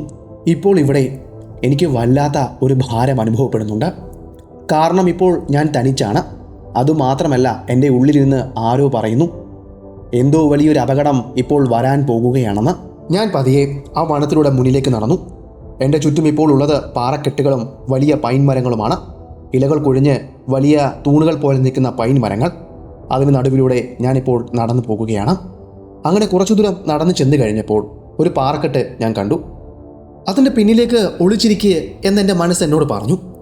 അതായത് എൻ്റെ സിക്സ്ത് സെൻസ് ഉണർന്ന് പ്രവർത്തിച്ചിരിക്കുന്നു. എന്തോ ഒരു അപകടം വരാൻ പോകുന്നതിൻ്റെ എല്ലാ സൂചനകളും എൻ്റെ ശരീരം എനിക്ക് നൽകി. പിന്നെ ഒട്ടും വൈകിയില്ല. ഞാൻ ആ പാറക്കെട്ടിൻ്റെ പുറകിൽ വീണ്ടും പോയി പതിയിരുന്നു. എൻ്റെ റൈഫിൽ ഞാൻ ബോൾട്ട് വലിച്ചു വിട്ട് റീലോഡ് ചെയ്തു. കാഞ്ചിയിൽ മേൽ വിരൽ വെച്ചു. ഇനിയും ഏത് നിമിഷവും ആ നരഭോജി കടുവ എൻ്റെ മുന്നിൽ പ്രത്യക്ഷപ്പെടാം എന്നൊരു തോന്നൽ വല്ലാതെ എന്നെ അലട്ടി. ഇനിയും നടക്കുവാൻ പോകുന്നത് അവസാന പോരാട്ടമാണ്. ആ നരഭോജിയും ഞാനും തമ്മിലുള്ള അവസാന പോരാട്ടം. 8 വർഷത്തെ മനുഷ്യവേട്ടയ്ക്ക് ഇന്ന് തിരശ്ശീല വീഴാൻ പോകുകയാണ്. എൻ്റെ മനസ്സ് എന്നോട് തന്നെ അത് മന്ത്രിച്ചു കൊണ്ടിരുന്നു. അങ്ങനെ കുറച്ച് സമയം മുന്നിലേക്ക് പോയി. പെട്ടെന്ന് തന്നെ എനിക്ക് മുന്നിലുള്ള ആ വഴിയിൽ നിന്നും ഒരു കടുവയുടെ കാൽപാദത്തിൻ്റെ ശബ്ദം വ്യക്തമായി ഞാൻ കേട്ടു. നല്ല ഭാരമേറിയ ഒത്ത വണ്ണമുള്ള ഏതോ ഒരു വന്യമൃഗം നടന്നു വരുന്നതിൻ്റെ ശബ്ദം. അതെ, അത് കടുവ തന്നെയാണ്. ഞാൻ തിരയുന്ന ആ നരഭോജിയായ അവൾ തന്നെയാണത്, രാക്ഷസി. ഞാൻ പതിയെ ആ പാറയ്ക്ക് പുറയിൽ നിന്നും തലയെത്തി അവിടേക്ക് നോക്കി. ഞാൻ ആ കാഴ്ച വളരെ വ്യക്തമായിട്ട് തന്നെ കണ്ടതാണ്. ഓറഞ്ച് നിറത്തിൽ കറുത്ത വരകളോടുകൂടിയ അവൾ അവിടെ നിന്നും പതിയെ സൂക്ഷ്മമായി നടന്നു വരികയാണ്. നടന്നു വരിക മാത്രമായിരുന്നില്ല, അവൾ അവിടെ ഉണ്ടായിരുന്ന ഒരു വലിയ പൈൻമരത്തിൻ്റെ ചുവട്ടിൽ കടക്കുകകൂടി ചെയ്തു. ഇപ്പോൾ അവൾ ഇരിക്കുന്നത് എൻ്റെ റൈഫിലിൻ്റെ ദൂരപരിധിക്ക് അപ്പുറമാണ്. ഞാൻ പതിയെ എൻ്റെ റൈഫിൽ അവിടേക്ക് ചൂണ്ടി. നിമിഷങ്ങൾ കടന്നുപോയി. അല്പസമയം കൂടി കഴിഞ്ഞപ്പോൾ അവൾ പതുക്കെ അവിടെ നിന്നും എഴുന്നേറ്റു. 3 അടി കൂടി മുന്നിലേക്ക് വെച്ചു. ഇപ്പോൾ കൃത്യം അവൾ എൻ്റെ റൈഫിലിൻ്റെ പരിധിക്കുള്ളിലാണ്. ഇനിയും സമയം പാഴാക്കരുതെന്ന് എൻ്റെ മനസ്സ് എന്നോട് മന്ത്രിച്ചു. ഞാൻ വീണ്ടും ഒരു ഷോട്ട് കൂടി എടുത്തു. കൃത്യം അതും അവളുടെ ശരീരം തുളച്ചുകൊണ്ട് കടന്നുപോയി. ഇത്തവണയും ഭാഗ്യം അവൾക്കൊപ്പമായിരുന്നു. അവൾ എൻ്റെ മുന്നിലൂടെ ചാടി താഴേക്കുള്ള താഴ്വരയിലൂടെ ഓടി. ഞാനും ഒട്ടും സമയം പാഴാക്കിയില്ല. അവൾക്ക് പിന്നാലെ പോകുവാൻ തന്നെ തീരുമാനിച്ചു. ഞാൻ ആ ചോരപ്പാടുകളെ പിന്തുടർന്നുകൊണ്ട് മുന്നിലേക്ക് നടന്നു. ആ പാറക്കെട്ടുകളിലെല്ലാം അവളുടെ ഹൃദയത്തിൽ നിന്നും തെറിച്ചു വീണ ചോരപ്പാടുകൾ വ്യക്തമായി തന്നെ അവിടെ ഇവിടെയായി കിടക്കുന്നത് ഞാൻ കണ്ടു. അവൾ പോയ വഴിയിലൂടെ ഞാൻ പതിയെ മുന്നിലേക്ക് നടന്നു. അവൾ പോയ വഴിയിലെല്ലാം പാറക്കെട്ടുകളിൽ രക്തത്തുള്ളികൾ നല്ലപോലെ അവൾ പോയ പടയാളം കാണിച്ചു തരുന്നുണ്ടായിരുന്നു. അതുമാത്രമല്ല, അവൾ നടന്നു പോയ പാതയിലുള്ള പുല്ലുകൾ അവളുടെ ഭാരം കാരണം ചവിട്ടി അരയ്ക്കപ്പെട്ടിരുന്നു. അതും വ്യക്തമായി കാണാൻ സാധിച്ചു. ഇത്രയും കാര്യങ്ങൾ കണ്ടപ്പോൾ തന്നെ ആ നരഭോജി ഇവിടെ എവിടെയോ ഉണ്ടെന്ന് എൻ്റെ മനസ്സ് ഒന്നുകൂടി പറഞ്ഞു. ഞാൻ പതിയെ എൻ്റെ റൈഫിലിൻ്റെ കാഞ്ചിയിൽ വിരൽ വെച്ചു. ആ ലോഹത്തിൻ്റെ തണുപ്പ് എൻ്റെ വിരലിലൂടെ എൻ്റെ ഹൃദയത്തിൽ തൊട്ടതുപോലെ എനിക്ക് തോന്നി. ഇപ്പോൾ വായുവിൽ എനിക്ക് അനുഭവിക്കുവാൻ സാധിക്കുന്നത് രക്തത്തിൻ്റെ ആ പരുക്കൻ ഗന്ധമാണ്. ഇനിയും അവൾ എത്ര ദൂരം പോയിട്ടുണ്ടാകും? എൻ്റെ ഉള്ളിലെ വേട്ടക്കാരൻ എന്നോട് മന്ത്രിച്ചു, സൂക്ഷിക്കുക, ഇത് അവളുടെ അവസാനത്തെ കെണിയാകാം. അങ്ങനെ വീണ്ടും മുന്നിലേക്ക് നടന്നു ചെന്നെത്തിയത് ഒരു നീർച്ചാലിൻ്റെ അരികിലായിരുന്നു. ആ നീർച്ചാല് ഞാൻ മുറിച്ചു കടക്കുമ്പോൾ ആ നീർച്ചാലിൻ്റെ അരികിലെ നനഞ്ഞ മണ്ണിൽ ചവിട്ടുമ്പോൾ എൻ്റെ ബൂട്ടിൽ നിന്നും ഒരു ശബ്ദം വന്നു. നനഞ്ഞ മണ്ണിൽ ചവിട്ടുമ്പോഴുണ്ടാകുന്ന ഒരു പശ്ചിമയാർന്ന ശബ്ദം. അത് കേട്ടപ്പോൾ ശരിക്കും പറഞ്ഞാൽ എനിക്ക് പോലും ഭയം തോന്നി. ഏകദേശം 200 അടി ഗജം മുന്നോട്ട് ഞാൻ നടന്ന് കാണണം. അപ്പോൾ പതിയെ പതിയെ കാട് തെളിഞ്ഞു വരുന്നത് ഞാൻ കണ്ടു. കുറച്ചുകൂടി മുന്നിലേക്ക് ചെന്നപ്പോൾ എൻ്റെ മുന്നിൽ തെളിഞ്ഞു വന്നത് വിശാലമായ ഒരു സമതല പ്രദേശമാണ്. അവിടെ എൻ്റെ അരയോളം ഉയർന്നു വളർന്നു നിൽക്കുന്ന പുൽക്കാടുകളും അവിടെയായി തുരുത്തുപോലെ നിൽക്കുന്ന കുറ്റിക്കാടുകളും വ്യക്തമായി തന്നെ അവിടെ നിന്നും ഞാൻ കണ്ടു. ഞാൻ വീണ്ടും കുറച്ചുകൂടി മുന്നിലേക്ക് ചെന്നു. കാറ്റ് വീശുമ്പോൾ ആ പുല്ലുകൾ കാറ്റത്ത് ആടി ഉലയുകയാണ്. ആ കാഴ്ച എൻ്റെ ഉള്ളിൽ വല്ലാത്ത അമ്പരപ്പുണ്ടാക്കി. മുറിവേറ്റ ആ കടുവ പകയോടെ ആ പുൽക്കാടിനുള്ളിൽ മറഞ്ഞിരിക്കുകയാണെന്ന ചിന്ത എന്നെ വല്ലാതെ അലട്ടി. വീണ്ടും ഞാൻ മുന്നിലേക്ക് നടന്നപ്പോൾ എൻ്റെ കണ്ണുകൾ വന്നു വീണത് ആ പച്ചപ്പിനുള്ളിൽ ഞാൻ യാദർച്ഛികമായി കണ്ട ഒരനക്കത്തിലേക്കായിരുന്നു. എന്താണ് അവിടെ അനങ്ങുന്നതെന്നറിയുവാൻ വേണ്ടി എൻ്റെ ശ്രദ്ധ മുഴുവൻ അവിടെ കേന്ദ്രീകരിച്ചു. അപ്പോൾ ഒരു വിറയൽ എൻ്റെ ഉള്ളിലേക്ക് പടർന്നു. ഞാൻ കണ്ടത് ആ കടുവയുടെ അനക്കമാണോ എന്ന് ഞാൻ ചിന്തിച്ചു. എന്നാൽ അതെൻ്റെ ഒരു തോന്നൽ മാത്രമായിരുന്നു. ഞാൻ വീണ്ടും കാടുകൾക്കിടയിലൂടെ മുന്നിലേക്ക് നടന്നു. അതായത് ആ പുല്ലുകൾക്കിടയിലൂടെ മുന്നിലേക്ക് നടന്നു. ഓരോ കുറ്റിക്കാടിൻ്റെ ഭാഗം എത്തുമ്പോഴും എൻ്റെ മനസ്സ് എന്നോട് ചോദിക്കും, ഇതിൻ്റെ ഉള്ളിൽ ഇനിയും ആ കടുവ പതുങ്ങിയിരിക്കുകയാണോ എന്ന്. അപ്പോൾ ഞാൻ അവിടെ ഒരു നിമിഷം നിൽക്കും. ആ കുറ്റിക്കാട് ഒന്ന് പരിശോധിക്കും. വീണ്ടും മുന്നിലേക്ക് നടക്കും. ഇപ്പോൾ എൻ്റെ ശ്വാസോച്ഛ്വാസം പോലും എനിക്ക് ഭാരമായാണ് തോന്നുന്നത്. വീണ്ടും ആ പുല്ലുകൾ വകച്ചു വെച്ച് ഞാൻ മുന്നിലേക്ക് നീങ്ങി. എൻ്റെ മുന്നിൽ നിന്നും ഏകദേശം 3 ഗജം, ഈ 3 ഗജം എന്നാൽ 3 യാർഡാണ് കേട്ടോ, അകലെയുള്ള കടുപ്പമേറിയ പൊന്തക്കാട്ടിനുള്ളിൽ ഞാൻ വീണ്ടും ഒരു അനക്കം കണ്ടു. അതെൻ്റെ ശ്രദ്ധ അവിടേക്ക് പിടിച്ചുപറ്റി. ഞാൻ എൻ്റെ റൈഫിലിൻ്റെ സേഫ്റ്റി ക്യാച്ച് റിമൂവ് ചെയ്തു. ആ ചെറിയ ലോഹ ശബ്ദം കാടിൻ്റെ നിശബ്ദതയെ കീറി മുറിച്ചതായി എനിക്ക് അനുഭവപ്പെട്ടു. അവൾ അവിടെയുണ്ട്. ഞാൻ ഒന്നുകൂടി അവിടേക്ക് സൂക്ഷിച്ചു നോക്കിയപ്പോൾ അവളുടെ മഞ്ഞയും കറുപ്പും നിറഞ്ഞ ആ ചർമ്മമുണ്ടല്ലോ, അത് പുല്ലുകൾക്കിടയിലൂടെ ഒന്ന് മിന്നി മറയുന്നത് ഞാൻ കണ്ടു. അവൾ എന്നെ കണ്ടു കഴിഞ്ഞു. അവളുടെ ആ കത്തുന്ന കണ്ണുകളുണ്ടല്ലോ, അത് പകയോടെ എൻ്റെ നേർക്ക് തിരിഞ്ഞത് ഞാൻ കണ്ടു. അവളുടെ പരിക്കേറ്റ തോള് ഒന്ന് താഴ്ത്തി മണ്ണിൽ നഖം കൊണ്ട് അവൾ ആഴത്തിൽ മാന്തി. അവൾ തയ്യാറെടുക്കുകയാണ്.